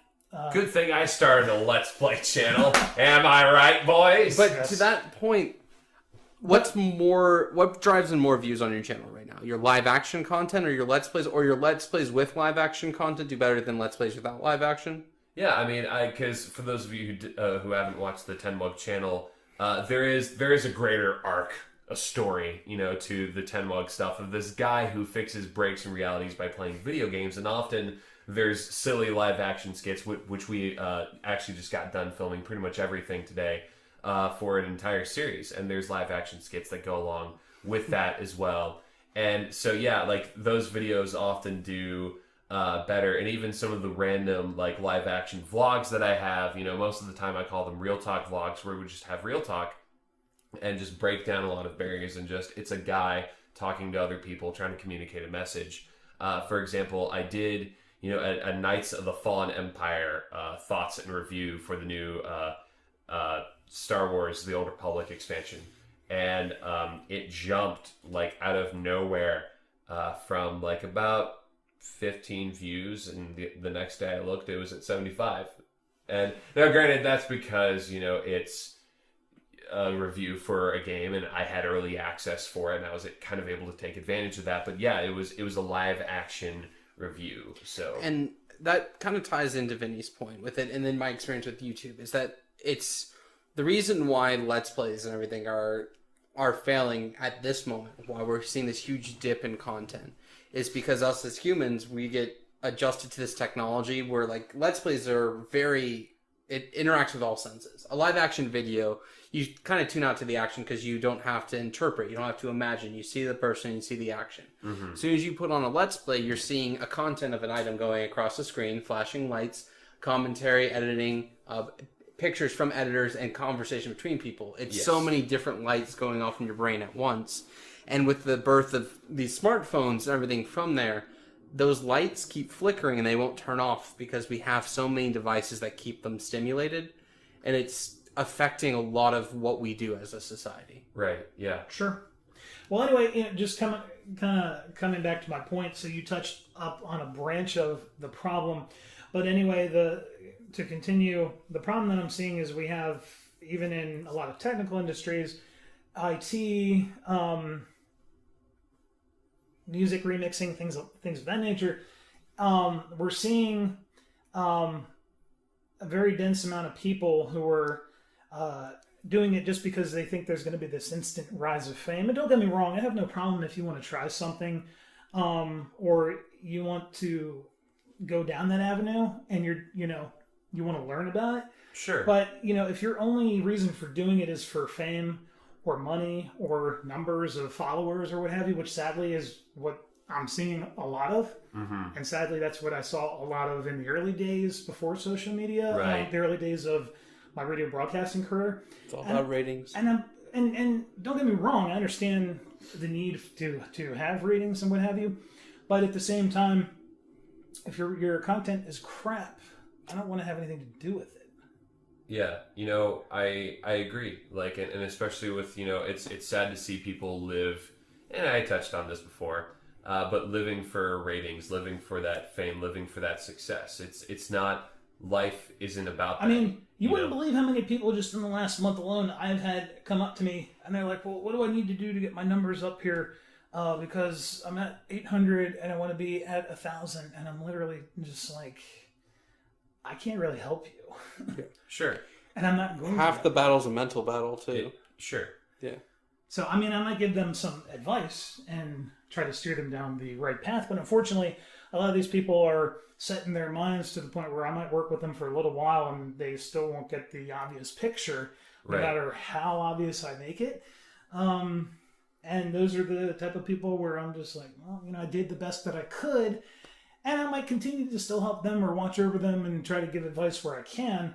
But ultimately, that's not what I'm about. And I mean, my on my Twitch, YouTube, Hitbox, my follower count is a prime example of that. Most of the time, if somebody follows me and I don't recognize them, or I don't see that there's some sort of obvious connection of why they're there, usually I will remove them immediately. Really.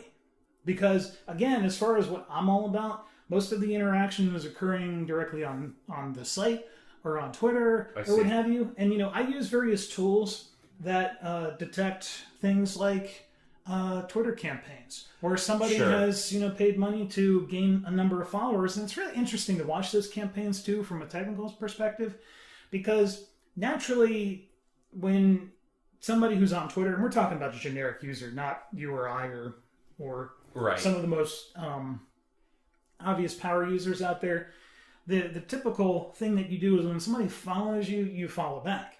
Well, the typical thing that happens when you are running a campaign is you follow somebody, they follow you back. And You, then you ditch them. you either unfollow them in a few days, or you wait a little while until they get more followers to the point where they're not really watching things, and then they finally ditch you altogether, so that their follower to following ratio is then a little bit more on their benefit. Sure, And yeah. actually, I put a big thing on Twitter a couple weeks ago. I think you guys may have seen, and on Facebook, literally saying, "Hey, if I removed you and you don't think I should have, you know what to do, because I was working on some spam controls, because since I'm out of FM broadcasting and I'm doing different things now, I really don't want that kind of content showing up in my newsfeed, nor do I really want to be able to get any kind of notifications via email or what have you." So as such, I dropped from somewhere between, I think it was like a little over 1,200 people I was following to about 350. Right. Yeah. And I can guarantee you a good, I keep good records of this, so I know what's what. But I can tell you that a good portion of those people were people that, yes, I had a legitimate reason to be following, but they ultimately unfollowed me at one point because of one of these Twitter campaigns, or because they were so caught up in their own ratio that they didn't care who they were unfollowing at that point. Right, because we gotta have balances of ratio or whatever, right? The freaking Twitter just pisses me off. And guess what? If you're one of those people, a couple of months ago, I got to the point where I decided that if you're one of those people, and there's obvious ways to detect this, so don't think you can hide. Right. And even if you're a person I want to follow, I'll have other ways of following you that won't count towards that number. But ultimately, you're not going to be somebody who I'm going to directly follow or subscribe to. Yeah. And to me in particular, it's just really insulting when you just when you're clearly like, oh man, I'm going to get this person to follow me and then I'm going to ditch them, because it's to me, it's just saying I don't view you as important at all, and you're just a number. And there are some really obvious people that I have worked with directly. Some people who are, they're probably obvious on their own end anyway, who literally think I don't know what they're doing, and I'm literally like, I watch it, and sure, I squint a little bit sometimes when I talk to you over it. Yeah, and I guess on the weird one on my end is mine personally, if I follow someone, it's because I want to know what their content is. Or even YouTube, I have very little people I subscribe to. Yeah. Because it's only people, I don't subscribe just to subscribe. I subscribe to people I want to see the content for, to control the manage for it. So for people that I do unfollow, at least on my end, it has nothing to do with my account. It's just that I don't enjoy that content anymore. It went into a direction that I don't want that on my feed. right. And it's just managing my own content side. But I know I see that a lot. I see the amount of content that comes from it, and the amount of people that, once I broke about 120 followers on the new account, the Rossi account, it's been very frequent that people do that following campaign. There's some sort of mental switch that goes off in your mind after you break 100 followers. We'll see. I guess I'm a little lucky in the fact that I'm very technically savvy and, write my own code and do all this stuff. But literally, I'm almost at the point now where I watch for this stuff. So it's not. It's really funny because I'll be watching and all of a sudden I'll see in my program I have literally I'll see the row of action just go boom. Literally there were maybe 10,000 records that just literally flew past me in a second, and that's because there's a campaign running where there's a script running where the campaign is literally following people that are following other people who are following other people that are related to what you're doing. Right. Yeah. And I just literally laugh at it, and I'm like, yeah. What he's saying, ladies and gentlemen, is that he has a particular set of skills. Yes. And also, don't buy fame, don't buy subscribers, don't buy followers. Don't. It's stupid. Don't. Fame is cool, and I say this, and I don't have any. fame is cool, but it's not all who you are. Well, You know, we were talking about this earlier today about Yeah. me. I've actually technically been famous. Not that that's like something that I gloat about, because I really, being famous is cool and all, but I value my privacy and my time at home more than I do being famous or any of the little amount of money that I ever made doing it. Because frankly, once privacy is gone, you don't really get it back very easily. You know, I'm gonna say this, and kind of linking this back to our conversation about technology. But what you're saying about the last thing I want to see happen is like the Iron Man holographic screens, right, where people could just fling from their hand, and there's the screen that pops up, and they can move their hands around, and they're controlling different whatever. Like if I see that happening, I quit. I quit everything. I'm not going to quit living. Hey, we can go to the mountaintops of Alaska. We're just going to Alaska. I'm becoming a crab fisherman. I'm going to be do on it. Deadly's Catch.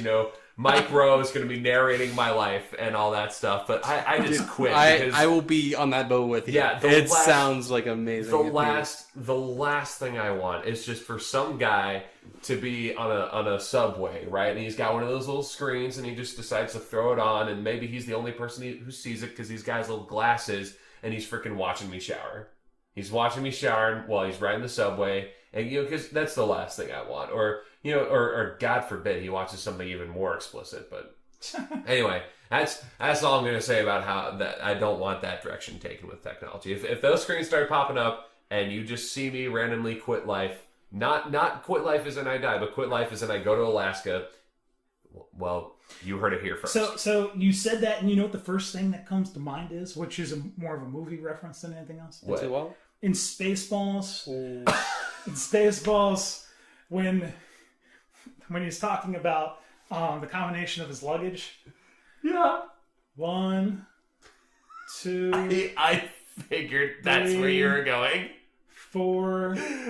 I think there was a 5 as well. 5. Yeah. 1, 2, 3, 4, 5. It's Wow. the dumbest combination ever. It's the dumbest combination ever. 1, 2, 3, 4, 5. Wow. That's the same combination I have on my luggage. Yep. Who has that combination? An idiot? Yeah, that's great. So, sliding the topic around just a little bit, for those of you guys who don't know, the Game Chums crew, which is myself, DJ Vince VinnyMac, Tim Wug over here to my left, and Matt Sarossi Johnson to my right, we're all going to be at PAX South. Indeed. We are going to be there at the very end of January. I think we're actually going to be getting in on Wednesday the 27th, going all the way to the 1st of February, I think, is when we're going to be in San Antonio, Texas. We'll have to double check, but I think that's right. We'll be in the Dallas, San Antonio and we'll area. be in the Dallas, Arlington, Texas area before and after then, because we're going to be, of course, hanging out with Tim Wook here for a little bit. Yep.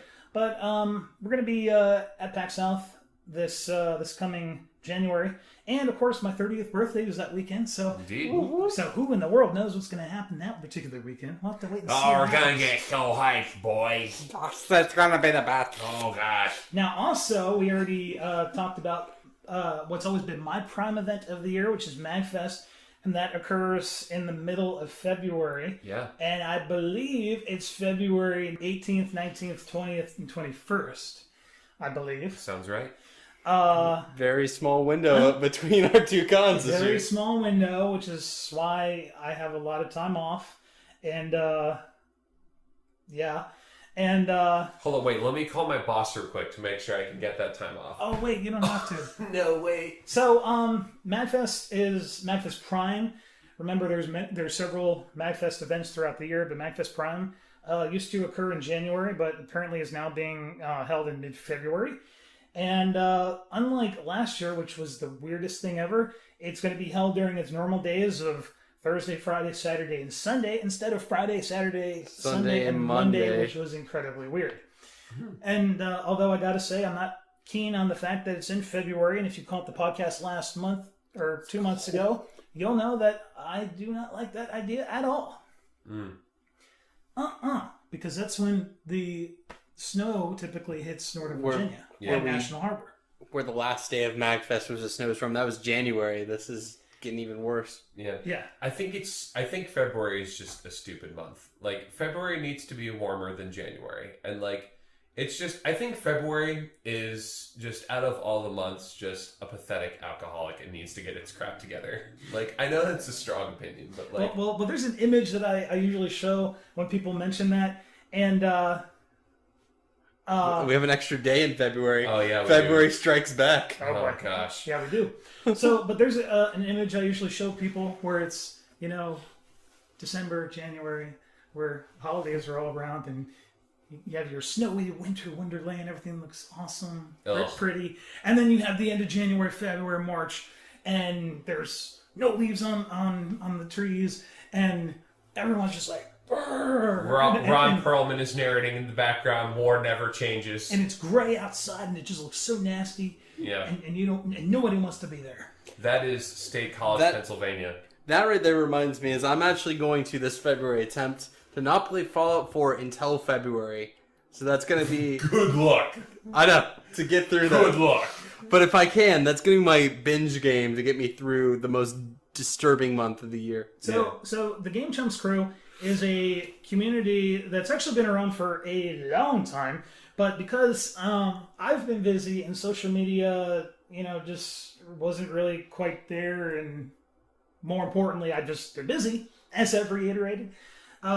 We've finally taken it to the next level here just a bit, to where we've made it official. The Game Chumps crew, at least as far as the people who are currently running it, are myself, DJ Vince VinnyMac, Tenwug, and Matt Sarowski Johnson, of which on GameChumps.tv and all the social media accounts that we have, that's where we will be posting most of our content, in addition to posting content that we think is relevant to the video game community and things that will certainly better the video game community, both in terms of games themselves and, of course, in life in general. Mm-hmm. Because I really hate the fact that some of these platforms out there, and I'm not going to mention anyone specifically, but I hate to tell you, but video games and life in general kind of intertwine. Right, yeah. And just because you step outside the comfort zone and talk about life or talk about something that's relevant to video games, but isn't video games specifically, doesn't mean that should be shut down. Right. I mean, that's pretty much what the Real Talk vlogs for Tenwug are. Sometimes it's just like, talking about how, sometimes the world just sucks, or, talking about depression and anxiety, because people in the gaming community have depression and anxiety. Don't tell me that they don't. I'm in the gaming community and I have it. Sadly, those are those type of topics that, although suck to talk about, need to be talked about. They do. They do need to be talked about. They do. It's our chance to have an open dialogue, and I hope that every single person who ends up landing on that page or landing and meeting one of us at PAX, if you find any of us at PAX, please, I'd love to have a conversation with you, whatever long extent. The longer the conversation, lengthier, and me and Connor will talk your ear off. Oh, yeah. Multiple times over. Don't worry, I'm sure I'll do the same. Yeah. Yeah. We don't care who you are. If you want to talk to us, we will talk to you. Because you're a gift, and you're awesome, and your life has so much meaning. And then everyone does have a story to tell, and it's, of course, my job to tell it along with everyone else in the Game Chumps crew, and we're going to make sure to do our best to get that story out there, and also to help enlighten others in what we find along the way. Yeah. You know what the funny thing about the Game Chumps crew is? It's actually been around longer than Game Grumps and any of the other similarly named organizations. We have? Well, the organization has. You specifically have not. Yeah, right. Yeah.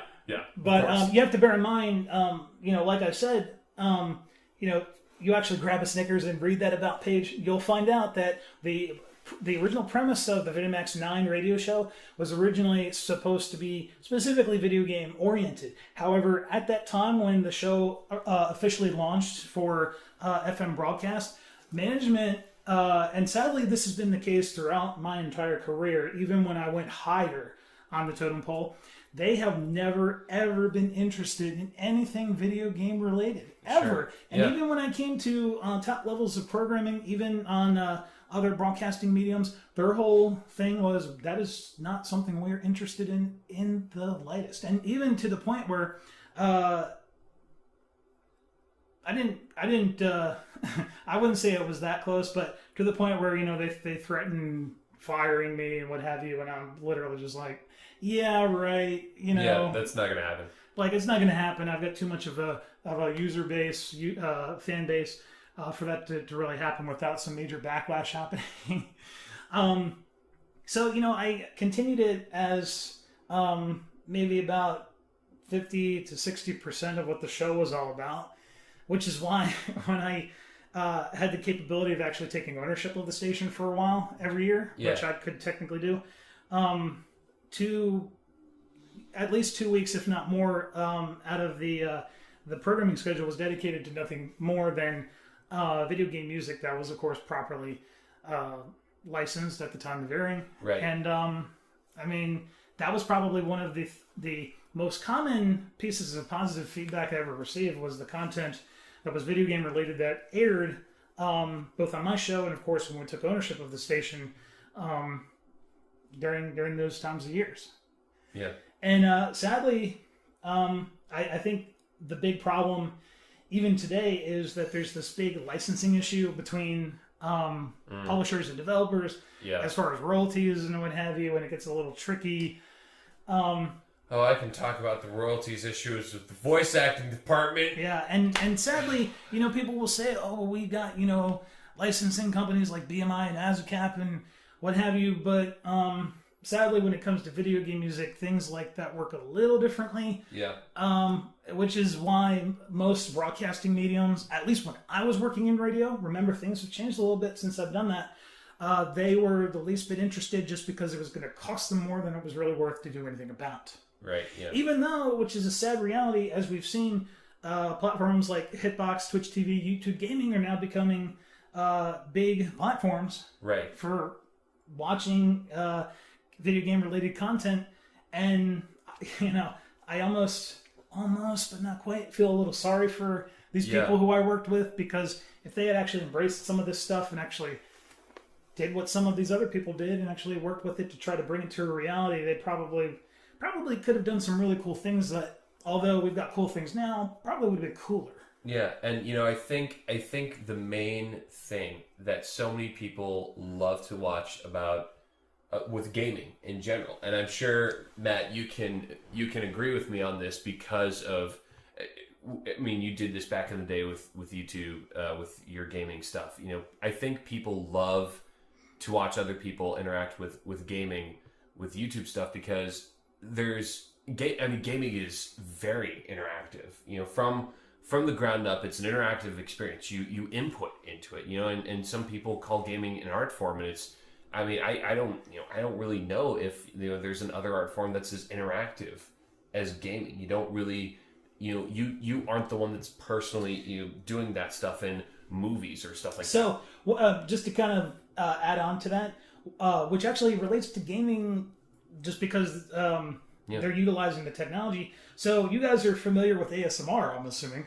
Oh my goodness, ASMR. Which I believe that you're not a big fan of. ASMR, it makes me feel like, because the one thing I don't like is people getting near my ears. And whenever, someone put, especially their voice, I don't like having anyone's voice, too close to my ears.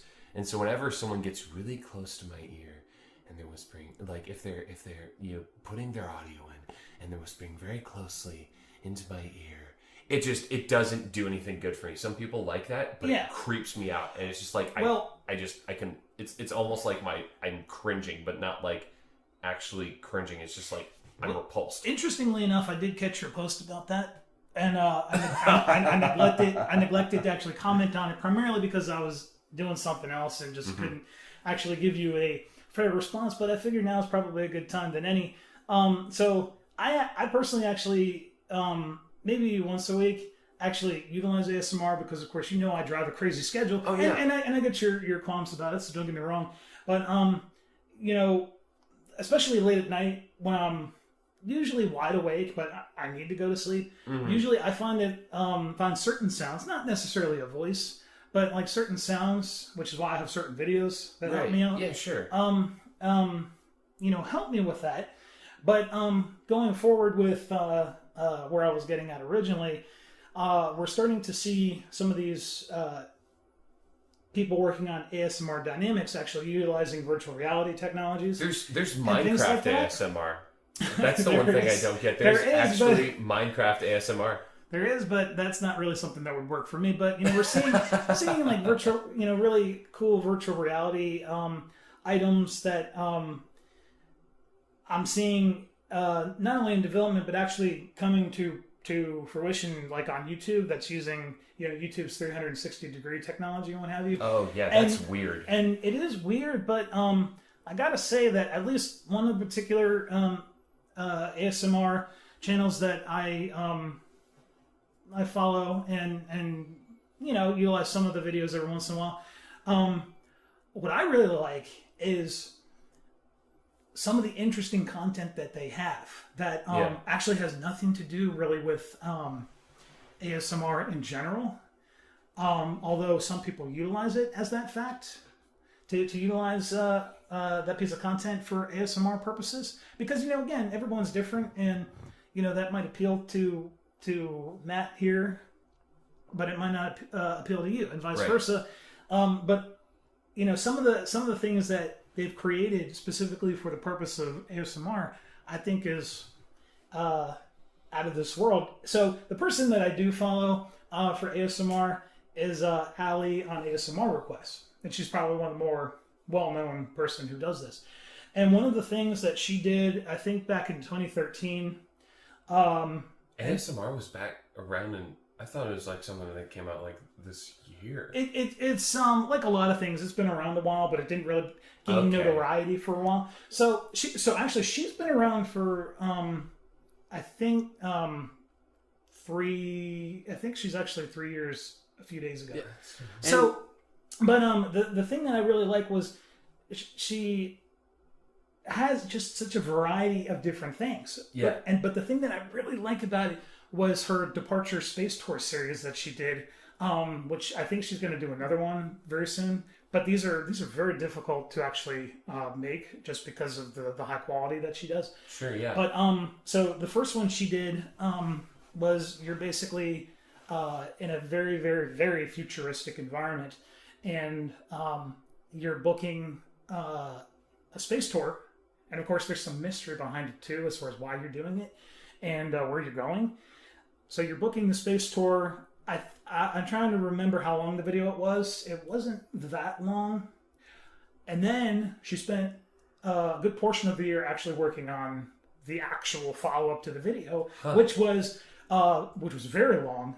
And I actually really enjoyed that video, which was the actual going on to the spacecraft, which we were going to use to go to the planet that you're going to on the space tour, and you're given instructions by the AI robot. Oh, the AI sex robot? No, it's not a sex robot. Okay, and good. If I'm not mistaken, wasn't similar technology used in the Isla Bees ARG that was part of the Halo 3 launch? I think so. Yeah. But going even farther back. But all of this content was done by her and her boyfriend. So the AI, also known as the Sherry 3000, that's actually her, because she also does really great makeup. She knows what she's doing. That's what I got to tell you. And she also had some assistance from another YouTube ASMR channel, also known as Heather Feather, who so throughout the entire orientation of arriving on the spacecraft, there's a point of which you're offered the option of going onto the spacecraft and having a selection of a variety of different dreams that you can, interactive dreams. Wait, hold on. So time out. So you go on this spacecraft and it's like, hey, so you're in cryosleep because it's a long time for you to get between where you're going. And it controls your dreams. Well, and the thing is you have an option not to take that if you don't want to. Okay. But it's a free option that they get. And so bear in mind that you don't get to go, oh, this is the dream I want. Here's 3 different scenarios that we have that you can utilize as far as like a sleep adventure, if you will. Yeah. I'm going to say that is incredibly... that could be very interesting. And, we were talking about, the advancement of technology, but I can see that also as being very dangerous, because I know for me, like, I am a very, very vivid dreamer. And I know for me, sometimes my dreams are they feel very lucid, and Sure. stuff like that. And I'm always like, and I had this reoccurring nightmare where it's always the same, sort of scenario where there's this, psycho stalker chick who's like, hunting me down, and she doesn't kill me, but she like, basically, incapacitates me in some fashion and goes about killing people. And, Stalker. Well, I mean, yeah. although I guess goes to the extreme of potentially killing. Yeah. And the one time I had this dream, and thankfully I've weirdly developed as a voice actor this ability to, like, my characters that I voice will actually come into my dreams and tell me, like, I'll have the reoccurring dream of I'm back in high school again. That's hell on earth. Yeah. That is hell on earth. Yeah. So they do not require that you actually take this as an option. It's just a popular thing that they offer as part of the space tour that's included. Okay, good. Because I was gonna say, like, that if that happens, I'd rather trust myself, but then at the same time, if I'm having this dream, the second I start having that dream, I'm like, someone take over because this chick is crazy. Now, also bear in mind that as part of the concept of what they're bringing into the picture is that not only will you not remember the dream, but you will not be able to wake yourself up unless your bodily functions are just working on overdrive, and the chemicals that they're using to keep you asleep are not able to regulate your body enough to keep you asleep. But anyhow, so to finish this up, because again, this is a very long video, but it's really cool. I like how it's done. So Heather Feather, who is another YouTube ASMR channel, who's I think been around longer than Allie from ASMR Request. Yeah. She was guest on the channel as part of being in the dream, of which she interrupted the dream by basically saying, "We know who you are, and we know you're trying to get out of here," which is a very foolish reason to get as far away from your home planet as possible. Huh. So she makes it seem like, because we don't really know for sure what the deal is, that he's a doctor or a professor that has come up with this great technology that's changed the world, but the people who were managing it, could be investors, we don't know, basically took it for themselves or claimed it for themselves or basically threw him out. We don't really know. Mm-hmm. But we kind of leave off at a very, very nasty cliffhanger where she basically says, you either let me take your consciousness electronically, we don't really know how she's doing it, electronically, leave your body here, because this is the only way that you're going to be able to get out, because there's only one person on this spacecraft, and it's you, and it's set to explode. Oh, well, that's... So we're left with the cliffhanger of the spacecraft going out to space. This mysterious woman who was talking to the professor doctor. We don't know who or what he really is or what he did. And the spacecraft explodes. Jeez. And again, I think this is a very complicated piece of content to create sure. when you consider all the other content that she's been creating at the same time. Yeah. So we haven't seen any recent episodes from the Space Departure series, but I have a feeling that we'll probably see something maybe in the next 2 or 3 months, because typically we see something at the very, very beginning, or at least the first 2 months of the calendar year. Mm-hmm. One of the other things that I really liked about her in particular was the fact that she did a holiday series, 12 Days of Christmas kind of deal, where you have a friend that's coming in. You don't know who this friend is, what the relevance is towards the person who's trying to get ready, what the relationship is. And there are varying things that you go through, like a tarot card reading, like how special was this friend to you? What did this person do, if anything, to hurt you? Blah blah blah. Mm-hmm. Next, I think the next item was getting the house ready, getting it professionally cleaned, vacuum, whatever. Picking out a gift at the candy store. for this person, which was, I thought that was a very good video that she did. A very good video. She's very good at acting too. So, I mean, there were a variety of different videos of this nature, but the final one is, of course, I think it was the 13th video in the series, where you actually meet with the friend. You don't see the friend, because the friend is the camera. Or at least in this video, the friend is the camera. That's peculiar. So in the final video, it's you.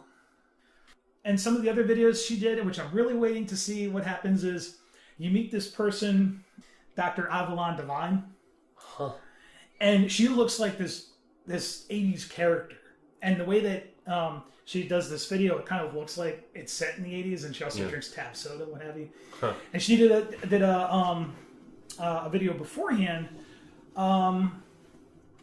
which is where you're doing a glamour photo shoot, glamour shots, and the person who's doing it, her name is Salmon,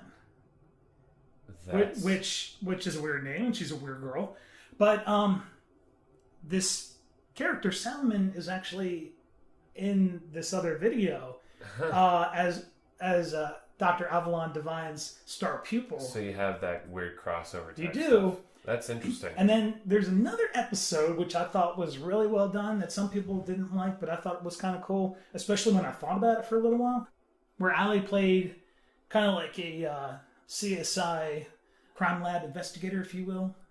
She was woken up in the middle of the night during her only day off to come in and investigate a piece of evidence, and we don't really know what this evidence is till the very end. And some people apparently didn't pick it up, what this evidence was. And I didn't actually the first time. But this is all in videos that like help you go to sleep. Help me relax. Help me. It helps me kind of trigger the sweet spot of feeling good. It's kind of an odd feeling to explain to somebody what exactly I'm talking about. But that helps you. It helps me.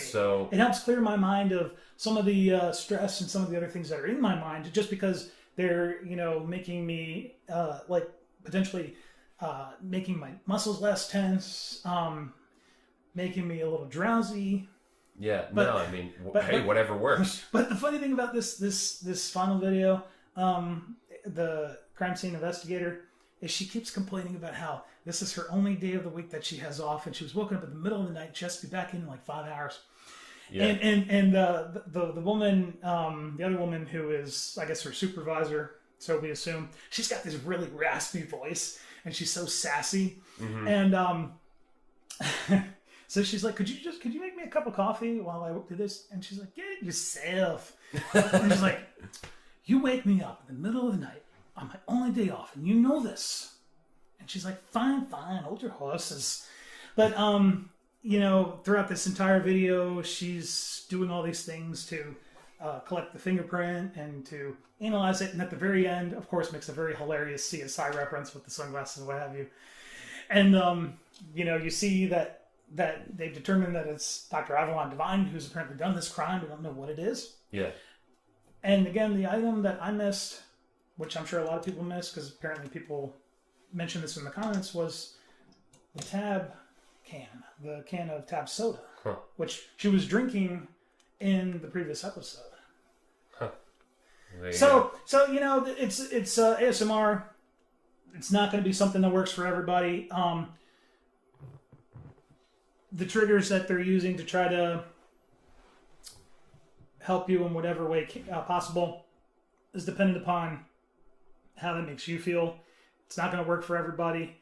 I can tell you right now, it didn't work for me originally, because I know that when I came into the whole scenario, I was kind of under the whole disbelief, like, how is this going to help? Right, yeah. But much like a lot of things, you've got to figure out what works for you. You've got to figure out what are the things that they're going to be doing that are going to set you off in a positive way, or in a way that's going to help you, so that you can be more relaxed, because that's ultimately what it's all about, being more relaxed. Sure. And I know I was skeptical at first, but I've come a long way. So going back to the original point, they're using virtual reality for some of this stuff now, so that you can actually be in it if you have the appropriate equipment, like an Oculus Rift, for example, or some of the more cheaper stuff. And Allie actually did one of these, and she did it in such a way that you could see it also in 2D as well. So if you didn't have the equipment, you could see what they were trying to do.